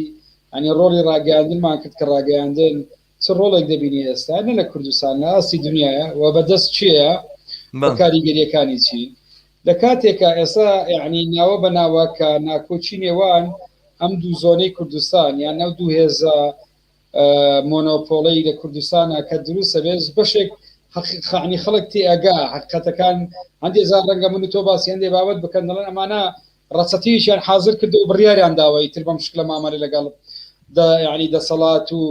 پرسەکان بکەن بەڵام کاتێک کار خۆیان ئەم دوو دەستگایی کە خۆیان هەیەە دەستگای پاراستن و دەستگای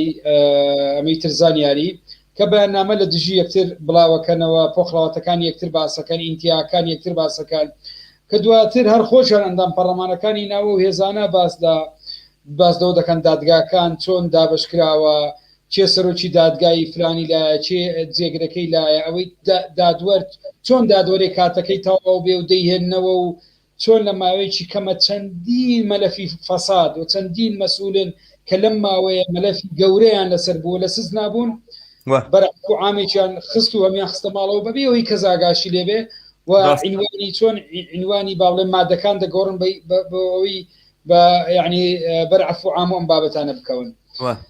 بەڵام یعنی لە کاتێک ئەم ڕووداوانە ڕوودەدا و سەبر من پێم وایە ئەم ڕووداوانە بە دیوێکە لە ڕاستیە ئەگەر ئێمە کە ئەم عنوانەمانداناوە وەکۆی مەبەست چیە یعنی عنوانە دانین دۆخی ئازادیەکان لە کوردستان و یعنی خوێندنەوە بۆ ڕیشەی ئیشکالەتی بابنن بابەتەکان نەکەین بۆ ئەوی وشیاری ڕاستەقینە دروست بێ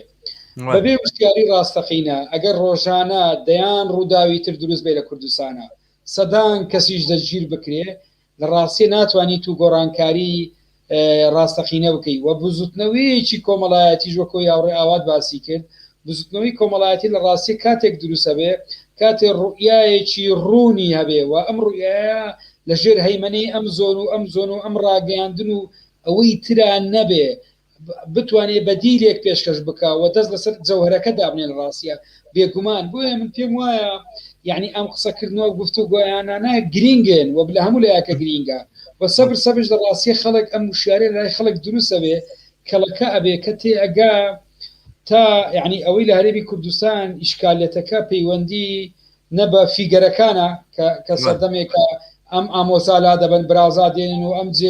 ئەم ئەوەی تردا دەبن جێگرەکەی ئەوەی تردا دێن نەپەیوەندی بە فلان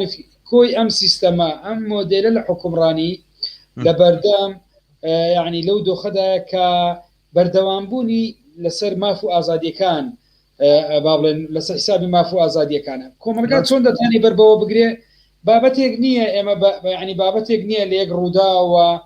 ینی هەموو ئەو شۆڕش و ئەو ناڕزایەتی و گۆڕانکاریانی کە لە کۆمەلگا کراوە لە کۆمەلگاکانی دنیا حاڵەتێک نەبووە ئێمە ینی بەیانی پێشبینی بکەم بڵێن بەیانی ئەمە ڕوئەدا بێگومان ئەم گۆڕانکاریانە لە نەتیجەی کەڵەکە بوونی ئەم وشاریە هەوڵی هەموو لایەک کە هەر کەسێک بە جۆیەک لە جۆرەکان لە ڕاستیە بەرپرسیارە کاریگەری خۆی جێدەیەڵێ ئێستا شەماڵ بیرت نەچێ یعنی تەییدکردنی ئەم شێوازە لە دەسەڵاتداریە و ئەم دوو حزبە لە کوردستانە بۆتە عیبە لە کۆمەلگا مەخاڵێکی وەسەرخانە ئەمە بەلاش نبوو عیبە لە ڕاستیە نەتیجەی ئەو هەموو ئەم یعنی یەک بەدوای یەک ئەو هەموو هەڵە و هەموو پێشرکاری گەورەی کە بە کۆمەلگا کراوە ئێستا هەیمەنەی خەڵک لە ڕاستیە ڕۆڵێکی گەورە دەبینێ لە کۆمەلگایە ڕاخمی ئەوەی بێنە بەرچاوی خۆت ئەم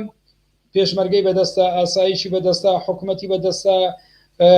پەرلەمانی بەدەستە لەم ناوە دەستگاکانی ڕاگەیانی بەدەستە نەوتی بەدەستە بەش هێستا لە ڕاستیە لە بەرامبەر هێزی جەماوەر لە بەرامبەر زۆرینەکە سەرەکەی زۆر زەعیفە وێنەکە زۆر جیاوازترە ئەمە من پێم وایە یعنی بەردەوامبوونی تێکۆشانی هەموو چالاگوانانەی کە ئێستا لە زیندانن هەموو خەڵکی ترکە بە شێوازی زۆراوزۆر لە ململانی ڕۆژانەدا بۆ هەریەکە بە جۆرێک تەعەن بەپی بارودۆخی خۆی بەپی ئەوەی بۆی دەگونجێ من پێم وایە کاریگەری هەبووە ئەوەش دابڕاو نەبووە لەوەی کام ڕووداوانە ڕوودەدا ئەم هێزە سیاسیانە لەمابینی خۆیان دێن ئیسسماریەکەین بۆ خۆیان دوو زۆر لە ئیسسمارکردن هەیە بۆ ئەم ڕووداوانە لە کوردستانە ئیسسمارێکە کرێ کە تو بۆی هەوڵ بدەیت جەوەرەکەی بخوێنێ و شارێکی ڕاستەقینە دروست بکەی و پاڵپشتی ئەم کەسانە بکەیت وەکو یعنی بۆ ئەوەی گۆڕانکاری لە کۆمەلگا بکرێت جۆرێکی تری شێوە لە ڕاستێتی ئیستقلالی بکە لە مابینی جگە لەو دەستگانی بەدەستەوە ئێستا کۆمەڵێک سوسیال میدیاشان بەدەستەوەی ئاراستەیەکەن کار کەسێک خۆی بکە بە پاڵەوان یان هەر جارێک کەسانێک بکەن بە پاڵەوان ئەم پاڵەوانانە دواتار ئیسسماری بکەن وە کۆی لە ڕابردوو چۆن هەندێکیان دەکڕن لە ماوەیەکی دیاری کراوە ئامادەیانەکەن ئامادەیانەکەن یعنی لە کاتێکی زێڕینە دەڵێن کۆمەلگا بۆی بڵێتە کۆمەلگا هەموو ئەوانەی کە ناڕازین بە نەتیجە تەسلیمە بن ئەمە دەداتە کۆمەلگا لە کاتی شەمە بیرمان نەچێ هەزارەها خەڵکەیە لەم کوردستانە بە وەزعێکی ئابووری زۆر دیاری کراوە بە پلانێکردنی ڕۆژانە تەسلیم نەبوو و تەسلیمیش نابێ یعنی ئەمە ڕەنگە سەدا یەک بێ لە چاو سەدانەوەتی زیاتری کۆمەلگا کە وایە هی وازانی چۆنەگە تەسلیم بوون بۆ جوۆرە وایەکەوا دەسەڵاتی نێتی دەسەڵات پێویستی بەم سەرکوت و قەمع نەبوو بەڕاستی خۆی خودی ئەم سەرکوتە خودی ئەم پەلامارە بۆ سەر ئازادیەکان و بەم جۆرە مەسەرەن تۆ لە یادی سەردەشتا بۆ نمونە چاوەڕێکە تا یادی سەردەشاتەوە اینجا دادگای هەڵچوونەوە سێ حاکمە پارتێکە بڕیارە نەوتیان و حکومەت تەواو دروستە و بڕیاریان ناوانە بە جۆرە لە جۆرەکان خەریکە هەڕەشاکە ینی ئەمە ئەڵێ ڕاکردن بۆ پێشەوە ئەمانە بەڵام ئەمە نەتیجەی ئەوەیە کە واقعەن تۆقیوە یعنی ئەم دەسەڵاتە بەو ئەندازەی کەوا لە خەڵک دابڕاوە بەو ئەندازەی کە لە خەڵک دوورکەوتوتەوە بۆ ئەندازەی کە ئەزانێت تا چ ڕادەیەک بێبەها بووە تا چ ڕادەیەک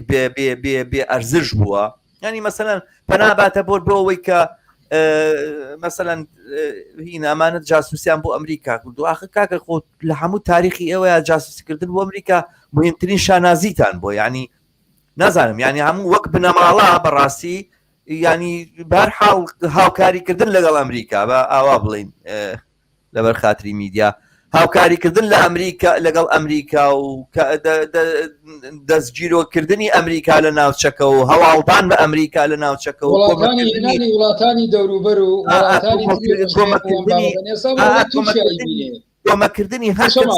هل من المعقول يعني يصدق هل من المعقول لكردستان هذه أمر ليك بشر لو سفارتنا دي بينن كتنانات يعني سعوديري بس الرجل من سكاني شواكن ئێستا تورکیا تەنیا لەم ماوەیە چەندین بنکەی سەربازی زیاد کردووە 36 بنکەی سەربازی لە کوردستانە هەیە لە هەندێک شوێن بە ئاشکرا یعنی میت و دەستگاکانی تری ئەم وڵاتانە تەواجودیە وەک ڕاگەیانەکانی خۆیان باسیەکەن تەبعاً و لە بەرامبەر ئەوەیە ئێمە مێژوەکە دیارە کە چۆن مامن لەگەڵ هەندێک شتەکەنەوەە من پێم وایە یعنی ئەم ڕووداوانە زانین چیە هەندێک جار جەوهرەکەی خۆیان بەیانەکە ئەو باسەوە دەکات دادگا دەڵێ دادگا سیرکە هەنی یەکی لەم بابەتانە زۆر هینە یعنی بە یعنی وەک وایە کۆمەلگا ئاگداری هیچ نەبێ دەیەوێت دادگا تەقدیس بکە ئەم قسانەی ئێمە ئێستا بە تەدەخل لەسەر دادگا حیسابەکە يعني طبعا لهمو دنيا دادگا رغمي پێشکەوتن و ڕۆڵ بینینی بەبەردەوام لەژێر يعني نەشتەرگەری گۆڕانکاری و چاوی کۆمەلگا و فشاردایە بۆی ڕۆڵی باشتر ببینی يعني قابل بە ڕەخنە و قابل بە قسە لەسەرکردن و بۆی بتوانێت ڕۆڵ ببینی و کۆمەڵێک يعني میکانزمی زۆر زۆر دەگیرێتە بەر بۆی چۆن دادگا ڕۆڵی خۆی ببینی و يعني باشتر سەر بەخۆ بێ لە کوردستان بەم وەزعی ئێستاوە کە نەتیجەی شەڕی ناوەخۆ دابش کران و تەقسیم کران ئێستا دەیەوێت لە بەیاننامەیەکە دەیەوێت بە خەڵک بڵێ ئەم قسانی ئێوە لەسەر دادگا دەکەن ئەمە تەدەخولە ئەمە لە ڕاستیە یعنی من هەندێک جا بیرەکەمەوە بڵێم یعنی ئەم بەیاننامانە بۆ کوێ دەربکرێت و بڵێ خەڵکێک مابێ هێشتا قەناعەت بەم چیرۆکە چاوەشەکاریانە بکە کە بەرامبەر خەڵک دەکەن بەرحاڵ ئەوەیە کاڵێ درۆ بکە بیکە تا ئەبێ بەڕاستی یعنی بە جۆری لە جۆرەکان ئەوەیە من پێم وابێ ئەمەی کە ئێستا ئەم نامۆبوونە کە دەسەڵات و خەڵک لە کوردستانە لە یەکتر نامۆبوون زەمینەی ئاڵوگۆڕێکی گەورەیە بەڵام بە مەرجی ئەوەیەوە هەنگاوی بۆڵگری چکاتوانێت زەمینەی داوەشانیش بێزانی یعنی لەو کۆمەڵگایانەیە کە دابڕانێکی گەورە لە نێوان جەماوە لە نێوان خەڵک و لەگەڵ دەسەڵاتە دروستە بێت دەسەڵات بۆ خۆشی قەڵەشتی تێکەوە یعنی یەکێک لە هەڕەشەکانی ئەم دەسەڵاتە لەناو خۆیەتی ئەنی لەناو خودی ڕیزەکانی پارتی دیموکراتی کوردستانە کێشە هەیە لەسەر ئەم مۆزوعە لە بینی یەکێتی و پارتیا کێشە هەیە لەسەر ئەم مۆزوعە ئیسلامیەکان دەرکەوتون و مەسەرەن کۆمەڵی ئیسلامی ناوی خۆی گۆڕی و ئەوێ بە ئۆپۆزیسیۆنێک و جێگەی خۆی بگرێ و ئەوانە بەڵێ ڕێگایکی بۆ بکەینەوە سەلەفیەکانی بۆ دروستکەین بۆی کەوا لە نفوزی با ئەمانە یعنی ئەزانی چۆن سەرەوە تەبەقەی سەرەوە تەبەقەی حاکم بە ئیسلامیەکان و بە قەومیەکانەوە بەم ئەحزابانەوە قەڵەشتی گەورە لە بینیانایە زۆعفی زۆر گەورە لە نێوانیانە دروست بووە و لە لایەکی تریشەوە کۆمەڵگەش بە تەواوەتی لیان نامە بوو هەمویان بە جەردە ئەزانێ بە هەموو ئەوانەشەوە کە بە ئۆپۆزیسیۆنن کەسیان بەهین نازانێ هەموو بە ینی تەواو فاسیلەیەکی گەورە لە بینی خەڵکە ئەمەی کە ئەتوانێت لێرەیە ئەم وەزعیتە بەبارێکی باش و ئۆپۆزیتیفە پاڵپیەوە بنێەوەوانە هەر ئێستا لەسەر ئەم مەسائلانی کە لە کوردستانە هەیە فراوانکردنەوەی ئەو ئێتیلافەیەکە پێویستە بە نظرم پێویست ناکە شەڕی علمانیت لەگەڵ ئیسلامیەکانە لەگەڵ شەڕی کارگەر لەگەڵ سەرمایه‌دارەکەی لەسەر لە خاوەنکارەکەی لەگەڵ شەڕی موچەخۆران و مۆزەفەکان و مامۆسایان لەگەڵ دەسەڵاتە لەگەڵ شەڕی ئەمانە هەر یەکەی شەڕێک بێت و لە مەیدانە پێویستمان بەوەی بەرەیەک دروست ببێت لە کوردستانە هەموو ئەمانە بەیەکەوە کۆکاتەوە ینی باس بۆ شەڕی ئەلمانی نییە لەگەڵ تێکستە کۆنەکان و بیر و باوەڕی سەلەفیەکان و ئەوان نییە ئەم مەسەلەیەکی سیاسیە زۆر بە ڕوون و ڕاشکاوی بیڵین و ئاشکرایکەین ئەم مەلایانی کە هاتوون ئاوا هێرشەکەنەوەوانە کاکە لەلایەن دەسەڵاتەوە هام دراون کە ئەم کارە بکەن لەلایەن دەسەڵاتەوە بۆ پارێزگاریکردن لە هینەن هەر ڕێبازەکانەوە لە کوفر و ئیلحادە لە بەرامبەر حاکمە سەر هەڵدەی هەر بەم ڕێبازەوە هاتوون بەم ڕێبازەوە پارەوەرەگرن وان بەم ئەم بزنسیان داناوە بەنظرم ئەم حەقیقەتانە باس کرێ بۆ خەڵک و ئین بکرێ لە جێگایەوەی شەڕی لێرە و لەوێ و ئەوانە بێ شەڕیشی سەرتاپایی بێ لە بەرامبەر کولی ئەم وەزعە لە بەرامبەر کولی ئەم هەلومەرجە و هەتا بکرێت ئەو بەرەیە فراوانتر و فراوانتر بکرێتەوە بەرەیەکی جەماوەری بەرەیەک نەک بۆ ئینتیخابات و بەشداریکردن و ئەوانە بەڵام بەرەیەکی جەماوەری کە شێوازێک لە شێوازەکانی ناڕەزایی بتوانێت هەڵبژێرێ و ناوەناوە ڕۆژێک لە مانگێکە یاخود ڕۆژێک لە 2 هەفتە جارێکە هەڵبژێرێ بۆ خۆ نیشاندانی لەسەر جادەکانی لە سۆشیال میدیایە لەسەر جادەکان لەسەر کەناڵەکانی کە ئیمکانی هەیە تعبیری لە خۆ لێ بکرێت بەرەیەکی فراوان بۆ پۆستانەوە بەرامبەر بەم دۆخە و بۆ زەمانەتکردنیەوەی لە ئایندە شتێکی باش دێتە پێشەوە ئەجینا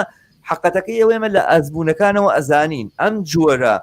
شێشە و قەیرانە سەرنجام ئەگەر بەبارێکی دروست و باشە نەشتێتەوە ممکنە بەباری وێرانکاریە بشتێتەوە واگەر ئێمە مەسەلەکە هەر ئەوە نییە ئێمە ئازادەکانمان چی لێ دێ مەسەلەکەمانەوەی کە ئایا ئەم کۆمەڵگایە چی لێ دێ ئایا ئەو ئاسایش و ئەمن و ئینەی کە ئێستا شانازی پێوەکەن و ئەڵێن فراهەمە و بەرقەرارەوەوان لە کوردستان ناتوانێت ئیدامی بێ بە بڕوای من ئاوا ناتوانێت ئیدامی بێ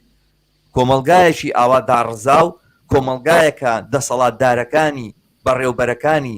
ئاوا لە هەموو بارێکەوە لە ڕووی ئەخلاقیەوە کەوتونەتە ژێر پرسیاری سادەترین کەسی ئەم کۆمەڵگایەوە ناتوانین ئیدارەی ئەم کۆمەڵگایە بکەن و ئیدارەی ئەم کۆمەڵگایە سپێراوە بە مەجهول و نازانی لە ئایندەیە چی ڕوئەدا تەنها شتێکە توانێت ئەم وەزع ڕابگرێتەوە باڵانسی بکاتەوە ئەوەیە کە هێزێک لە بەرامبەر ئەم دەسەڵات و ئەم سەرکوتگەرانەی کە لە ئەنوا و ئەشکال شێوەن لە کوردستانە دروست بوون و هەن لە بەرامبەر هەمویانە دروست ببێ ئەوە ڕێگاکەیتی بە ڕای دەست خۆش شەماڵ دیارە بەرەو سەر بەرەو کۆتایی بەرنامەکە ئەڕۆی من پێم وایە ئەگەر ئەمە دواهینی من بێ ینی کۆمنتی من بێ من پێم ینی طبعا ئەوەی جەنابەت باست کرد ینی ڕاستە ینی چارەسەر ئەوەیە کە ئێمە لە ڕاستیە ینی ئەوەی باس دەوە دەکات مەسەلەی ینی چەندین ساڵە باسەکرێت دووبارە دەکەینەوە خۆڕەخستنی کۆمەلگا و کاری بەیەکەوەییە و لە پاڵ ئەوە لە ڕاستیە ئەوەی ئێمە لە سەرەتای بەرنامەکە باسمان کردووە هەر عنوانی بەرنامەکەش ئێستا سیر بکەی دۆخی ئازادیەکان لە کوردستان نهاتوینە ئازادیەکان لە ڕاستیە قەتیز بکەین یەک بابەتە لە گرتنی ڕۆژنامە نووسانی بادینان و حکومدانیان بەسە یادی ڕۆژنامە نووسانی سەردەشت و پێشتریش کاوە و چەندانی ترمان کردەوە کە تا ئێستا تۆمەتبارەکانیان لە دەرەوەی یاسادان و لە پاڵ ئەوە ئێمە هەر لەم ماوەی نزیکە لە سەرەتای بەرنامەکە ئەمەوەکو ئەگەر ببیرهێنانەوەیکیش بێ بۆ هاوڕانی کە باسمان لەوە کرد کە مەسەلەی ئازادیەکان ئازادی شتێک نیە لە پارچە پارچە بکرێ ئێمە دەوێت ڕوئیایشی وازەح و ڕوونمان بەرامبەر کۆی ئازادیەکان نەبێ ئازادیەکان بەمانەیە ئازادی کاری ڕۆژنامە نووسی بەرامبەر ئازادی مافی کرێکار مافی کاری سندیکایی کە سەرەتایی تری مافی خەڵکە خۆی تەنزیم بکات دەبێت ئەمە ببێ بە بابەت مردنی کرێکاران بۆی هەڵومەرجی خراپی کارکردن ئەم ساڵدا تەنها لەم پێشەش مانگە دەکرێکار جانی لەدەستداوە ئەمە دەبێت کۆمەلگا ببێتە بابەت لە کۆمەلگایە هەروەها بابەتی کە کچ و کوڕێک نەتوانن لە شوێنێکە بە ئازادی خۆیان ینی تعبیر لە خۆیان بکەن کە باز لە سەماکەی سلێمانیمان کرد باسمان لە مەسلەی هۆمۆسێکسواڵێتی کرد و باسمان لەسەر ئەم هێرشەی ئێستا لە ڕەمەزانە لەسەر ئەو کەسانەیە کە بە ڕۆژوو نابوون لەسەر زەختێک و فشارێکان یعنی وەکو وابێ یعنی ئەمە یعنی حاڵەتێک هەمیشە هەست بە شەرم بکەن و لەولا لەملا ئێستا دەبینین کە مەلاکان چۆن هێرش دەکەنە سەر ئەو کەسانی کە التزاماتی دینی جێبەجێ ناکەن کە هەموو ئەوانە ئەمانە پێی دەوترێ دۆخی ئازادیەکان ئەمان بەرامبەر هەموو ئەوانە بێ من پێم وایە ئەو کاتی کە بەم قەنەعاتەوە ئێمە توانیمان ڕوئایەکی ڕوونمان هەبوو لە ڕاستیە ئازادیمان پارچە پارچە نەکرد لە ژێر بینا جۆرا و جۆرە داکۆچیمان لە هەندێک کرد و وازمان هەندێکشترێنە من پێم وایە ئەو وەختە پێی دەوترێ وشیاریەکی ڕاستەقینە دروستە بێ و ئەمەیە پرۆژەی گۆڕانکاری بەدیل گۆڕانکاری کۆمەڵایەتی و گۆڕانکاری سیاسی و من پێم وایە هەر ئەمەش گرەوەکە ئەباتەوە هەر ئەمەشە باڵایەکی بەرزی ئەبێ لە چاو ئەوەی تر لە کۆمەلگا هەیە کە بە دووربینێکی داناواگە کەیسێکی بینی چۆن ئیشی لەسەر بکە وەکۆی بەرامبەر سەردەش عوسمان کرا بەرامبەر کاوە کرا بینیمانە و ڕاگەیاننانی لە سلێمانی بوون کەیسی سەردەشتیان چۆن با بڵێن بەچ شێوازێک بەرزە کردەوە بەڵام وازیان لە کەیسی کاوە گەرمانی دێنا ئێستاش ئەمە لە ڕاستی هەمان سینارۆ بەرداوم ئەمە یعنی دیفاعکردن لە ئازادیەکان بە کەسانێک ناکرێت کە کۆمەلگا چاواشەر دەکەن لە ڕاستیە ئەم نەزعەیە زەربەی گەورە لە ئازادی ڕاستەقینە دەدا لە ڕاستیە ئێستا مێژوی ئێمە مێژوی کۆمەلگاکەی ئێمە سیر کە شەماڵ ئەمە کاریگەری ئەم دەسەڵاتە و هەندێک ناڵێن هەمووی لە ڕاستی ئیسلامی سیاسی و سەلەفیەکان و طبعا مەدی دنیا کۆمەلگای ئێمە سەردەمانێک کۆمەلگایەکی یعنی کۆمەلگایەکی پێشکەوتوو بە ئێستاشەوە لە ڕاستیە ئێستاش مەدەیکی زۆر لە مەدەنی و ئەمانە ڕوبەڕی ئەم دۆخە دەبێتەوە کۆمەلگای ئێمە کۆمەلگای کاری هەرەوەزی بووە کۆمەلگای شایی ڕەشبەڵک و سەماکردن بووە کۆمەلگای ئێمە کۆمەلگای قوبولکردنی جوو مەسیحی و ئاینەکانی تر و هەموو ئەوە بووە ئەمە هەموو ئەوانی هاتووە لە ڕاستیە دەستکاری هەوڵێک بۆ دەستکاریکردنی ئەم کۆمەلگای ئێمە من پێم وایە ڕەخمی ئەو هێرشە گەورەی چ لە ڕابردوو چ لە دوێنێ چ لە ئەمڕۆ لەسەر کۆمەلگای ئێمەیە ئەم کۆمەلگای ئێمە یعنی بیرمان نەچێ شەماڵ هێشتا بە پاوە وەستاوە ئەم گفتوگۆی من و تۆ ئەم ڕۆژە کردمانم کۆمەلگایە چەندین ساڵە چەندین جار چیمیاباران و جینۆسای دەکرێت ئێستا یادی 33 ساڵەی چیمیابارانەکەینەوە یعنی ئەنفالەکەینەوە ئەم کۆمەلگایە چین هێشتا ئەم کۆمەلگای لەسەر قاچی خۆی وەستاوە هێشتا ئەم کۆمەلگایە بە دوای ئەوەی شوناسێک بۆ خۆی بدۆزێتەوە ئەمانە کەمین لە ڕاستی ئەم کۆمەلگای ڕوبەڕووی بۆتەوە بۆیە من پێم وایە ئێمە دەبی بە نەفەسێکی درێژ مامەڵە لەگەڵ ئەم ڕووداوانە بکەیت و گۆڕانکاری لە شەو ڕۆژێکە ڕوونادا و من ببەخشە بن قسەکانت بڕن لەبەرەوەی پێم خۆشە دوایی لەسەرم قسانە تعلیقی تۆ ببیستموانە ینی کەمێکیش لە کاری کەمپینی دوورکەوینەوە زانی کاری کەمپینی شتێکی زۆر خۆشە بەڕاستی ئەوە فلانشت بوو با کەمپینێکی بۆ بکەینەوەوانە دواتر وازی لێ دێنین ئەوە فلان کەس گیرا با کەمپینێکی بۆ بڕێخێن و مەجموعی مزاراکەین و دوایی وازی لێ دێنین ئێمە ناکرێ ئەم باسانە و ئەم کەیسانە لە پلاتفۆرمێکی معەنە بۆ ئازادی دابنین و ئەوانە بەبێ ئەوەی ئینتیمای حیزبی بێ بەبێ ئەوەی باز لە هین بێ کۆنگرەیەک بۆ ئازادی لە هەر شارێکی کوردستانە دروست بکەین کۆنگرەی ئازادی لە شاری سلێمانی کۆنگرەی ئازادی ینی باسەکە من ئێمە لیستێکی تر و قایمێکی تر دامنین بەیانی بچێتە ناو پەرلەمان و باسی هەڵبژاردننی پەرلەمانی بکە یعنی لیستێک و هینێک دانەنین ئەلتەرناتیڤێکەوەوانە برادێک لێرە نووسیوێت هەڵەیە ئەوە هینەکان هاتنەوەی نوێ هات و کۆمەڵی ئیسلامی هات و ئەوانە هەرێکی قسەی خۆیانەکەنوانە خۆ با کۆمنتەکەی دابنێم دڵی لێمان زویر نەبێ چونکە بەر حاڵەویش قسەیەکە بۆ خۆی یاعتیباری هەیە ینی ئاوایە هەندێک کەس هەیە ئاوا بیرەکاتەوە کاکداریان ئەوەمان پێڵێڵێ نەوەی نوێ و گۆڕان و کۆمەڵی ئیسلامی هەموو هات جێگە و پێگەی خۆیان دیاری کردو ئێوەش هەر ڕەخنە بگرن و ئاسنی سارد بکردن لە جۆرەکان ببوورە بە جۆر لە جۆرەکان ئەو قسەیە نیە من ینی لە حەقی ناگرمەوە بڵێ ینی ڕاستی ئێمە هەر ڕەخناگرینەوەوانە بەڵام لە جێگەیەکە بەردێکدا نانین بڵێن ئەم بەردەماندانا لەسەر ئەم بەردە بەردێکی تردانین یعنی پێویستمان بەوەیە بەڕاستی دیفاعکردن لە ئازادیەکان دیفاعکردن لە مافەکان هەر ئەوە نەبێ ئەمڕۆ موچە نیە با بڕژێنە سەر جادە بۆ موچە بەیانی موچەیان دادی لێگەڕین تا موچەیەکی تر قەتعکردنەوە اینجا دووبارە ئەی ڕێکخراوێک ئەی ئیتیلافێک ئەی ئەوانەی کە ئەو ئێتیلافانەی کە دروستە بن بۆ موچە خۆران بۆ مامۆستایان نوێنەرەکانیان کوان بۆ کۆ نابنەوە بۆ نابێ بە ئیتارێک بۆ هەموو ئەو جوڵانەوە اعتراضیان و ناڕزایانە لە کۆمەلگا و لە هینا کە هەم لە لۆکاڵە هەم لە ئاسی کۆمەلگا لە ئاسێکی ماکرۆ ئاسێکی فراوانە خۆی نیشان بدا نەگەوەی کە لیست بێ بۆ ئینتیخابات و بۆ هین ینی تعبیر بێ لە ڕێی ئەو خەڵکە کە بەرامبەر بە یەکێتیش ئەمان شت بڵێ کە بەرامبەر بە پارتی ئەڵێ میزداقێت پیاکە و کەوادرەکانی خوان بۆ ئەوە دانەنن کە بەیانی ئەچن لە هینا لە هەڵبژاردنا بەشداریەکەن بەشدارن لەو جوڵانە و لەو حێراکەیە کە لە پێناوی ئازادی لە پێناوی مافەکانە هەیە لە کوردستان بە بڕای من کاتی ئەوە هاتووە هەموو ئەوانەی کە گروپانی کە خۆیان بە چەپ و بە کۆمونیستەزان بەم ئیتیجاهی حرەکەت بکەن شتێکی لەم بابەتانە بێتە پێشەوە لە جێگای هەر تەنها ڕەخنەگرتن و ئینتیقادگرتن و بەیاننامە دەرکردن و کەمپین ڕاگەاندن ئەو فڵانیان وا لێ کرد کەمپینە ڕاگەاندن ئیمزا کۆکەینەوە منی هەموو لە هەموو ئیمزا کۆکردنەوەیەکە بەشدارێکم کێشەم نییە بەڵام بەچوو ئەگا ئەمە یعنی ئەم شێوازە لە کارکردن نە میزداقێتت بۆی هێڵێتەوە نە خەڵک اعتیمادت پێکا و نە بە جێگایکی ژێگاوە لە سەرنجامەکەشی ناومێدی دروستەکە زۆرتر لەوەی ئومێد دروستکە بەڵێ ببەخشە شەماڵ تەمان لەسەرەوەی جەنابە یعنی لە دنیاە نموزەجی زۆر بۆ کاری با بڵێن کاری بێکەوەی هەیە لە ڕاستی و تجروبەی زۆرمانەیە کە هەموو ئەوانە دەکرێت ینی ئێمە قابل بۆیە بێ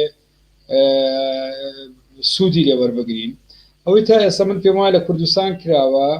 یعنی پەیوەندی بۆ بارودۆخە بووە کە کراوە ئەمە بەمانەی ئەوە نییە لای من لە ڕاستی ئەمانە ئەنجامیان نەبوو بێ یان ئەمانە لە مابینی ڕەش و سپیە دابەش بکەین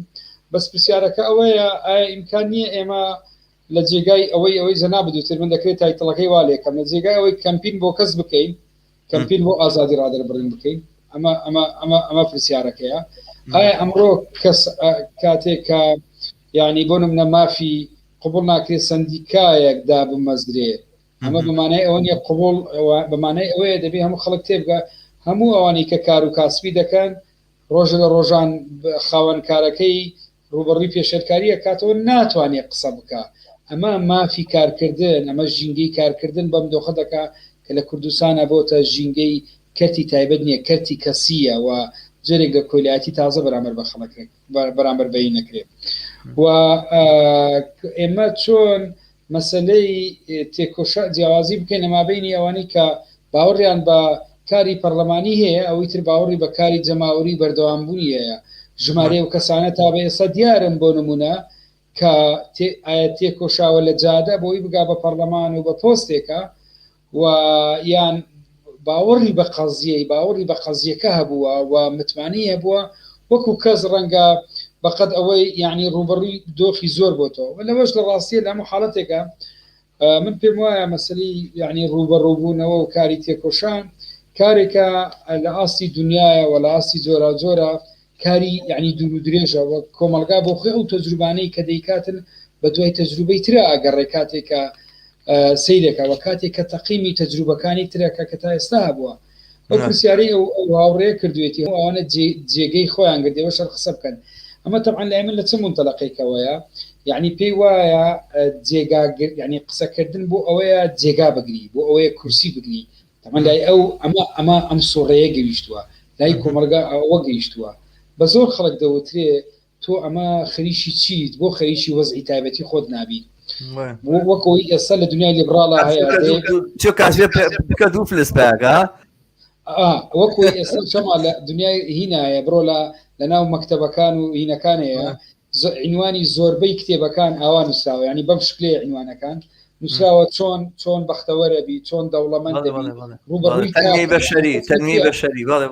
پێ بڵێ واز لە سیستەم بێنە واز لە دەسەڵات بێنە ئەگەر تۆ هەژاری ئەگەر تۆ مستەوات خراپە ئەمە پەیوەندی بە شخصەتی خۆتەوەیە پەیوەندی بە دەسەڵاتەکەەوە نییە ئەم گوتارە چۆتە ناو کۆمەلگا لە کاتێکە ئەمە پەیوەندی ڕاستە و خۆ پەیوەندی بە ئابووری سیاسی کۆمەلگاوە هەیە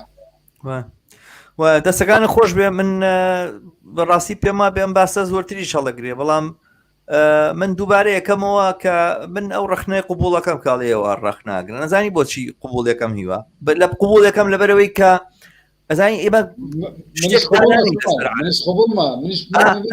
شتێکی بەرجەستەمان نییە کاکە هەر ڕخناگرین و ڕخناگرین و شتێکی بەرجەستەمان نییە کاکە لە ئێتلافێکا کۆبینەوە لە تەجەمۆعێکا کۆبینەوە بۆ هەر ئەبێ حیزبی سیاسی بێ بۆ هەڵبژاردن بۆ هەر ئەبێ حیزبی سیاسی بێ بۆ ڕوخاندنی سەر تاپای سیستەمەکە کاکە بۆ ڕوخاندنی سەر تاپای سیستەمەکە کەس دەستی نەگرتووی بەڵام بۆ داکۆشیکردن بۆ بەرەنگاربوونەوەی قەمعی یەشێتی لە سلێمانی قەمعی پارتی لە هەولێر و لە دۆکو ئەمانە ئەو تەجەمعاتانە کۆکەینەوە ئەو خەڵکە کە لە دەرەوەی کوردستانیشە بەڕاستی جەماوەێکی زۆر فراوان هەیە لە دەرەوەی کوردستان پشتیوانی لەواکە و ئەم جەماوەرە ئەتوانێت پشتیوانی هێزە پێشکەوت و خوازەکانیش ڕاکێشێ و ئێمە ئەتوانین بەشێک بین لە کولی ئەو هێزە پێشکەوت و خوازەی لە ناوچەکەیە هەیە ئەوەی لە تورکیا هەیە ئەوەی لە سووریا هەیە ئەوەی لە ئێرانە هەیە ئەتوانین بەشێک بینەوەی لە عێراقا هەیە بەڵام گرنگ ئەوەیە ببین هەبین یعنی خۆ ناکرێتەوە یا حیزبێکی مەسەلەن مەقڕێکە بۆ خۆت داناوە میدیایەکە بۆ خۆت وەشەرخانەوەوانە و یا نەفرێکت نردۆ بۆ پەرلەمان و مەجموعی مەقڕاتت هەیە و نازانم سیاسەتی تیاکرێت چای تیاخورێتەوە معلوم نییە ئەمانەمان هەبێت لە کوردستانت معلومە کەس گەهی ناکە و پێویست ناکە ئەمە حیزب بێ ئەزانی چۆنە کاتی خۆی لە شۆڕشی میسرا زۆر باسیەوە کرێکە ئیخوانەکان هاتووی خوانەکان وایان کرد بەڵام هەموو کەس ئەوە لە بیرە باتەوە کە گروپێکە تەعاان ئەتوانین ێستا ڕخنی زۆریان لێ بگرین و نیشانی بدەین کە زۆرفەکانیان چییە بەڵام گروپێک بوو بە ناوی 6 ئەپریل 6 ئەپریل باشە جەماعەتی 6 ئەپریل نەتیجەی مزاهرەیەکی زۆر گەورە لە حەلوان ڕوویدا لە بەرامبەر دانهینە لە بەرامبەر حوسنی مبارەکە بۆ یەکەم جار ڕسمی حوسنی مبارەکیان هێنایە خوارەوە بە شقتی کەوتن ئەوە بوو بە ئینتیفاازەیەکی مهم لە پێما بێت 2008 بوو شتێکی ئاوا 2010ەوە ڕوویە ئیتر لەو کاتەوە حرکاتی یەساریوان و اعترازی دەرکەوتن جەماعەتێک گروپێک دروست بوون پێکەوە کۆبوونەوە ناوی خۆیان نا 6 ئەپریل ئەو ڕۆژە ڕۆژی 6 ئەپریل بوو بە ناوی 6 ئەپریل ئەم ڕێکخراویان دروست کرد و بەڕاستی ئەوەی اعتیساماتانی کەوا لە ناو قاهیرەیە کرا و ئەوەی کە پێڵێن گوایە موئامەرە بۆ ئەمریکا نەخشەی بۆ داناوە ئەوانە نا نەتیجەی ئەو حیراکە نەتیجەی ئەو تۆڕە کۆمەڵایەتی بوو کە دروستە بوو طبعاً تۆڕەکە کێشەی هەیە ئیشکالاتی هەیە بەڵام نەتیجەتەن ئەو حرەکەتە بەبێ ئەو تۆڕە نێتوانی پێشکەوە ئەو شۆشە بەبێ ئەو تۆڕە نێتوانی بە سەرنجام بگە و بە سەرنجامیش گەیشت مەجموعە شتی هێناوە ڕاستە سیسی لە مبارەک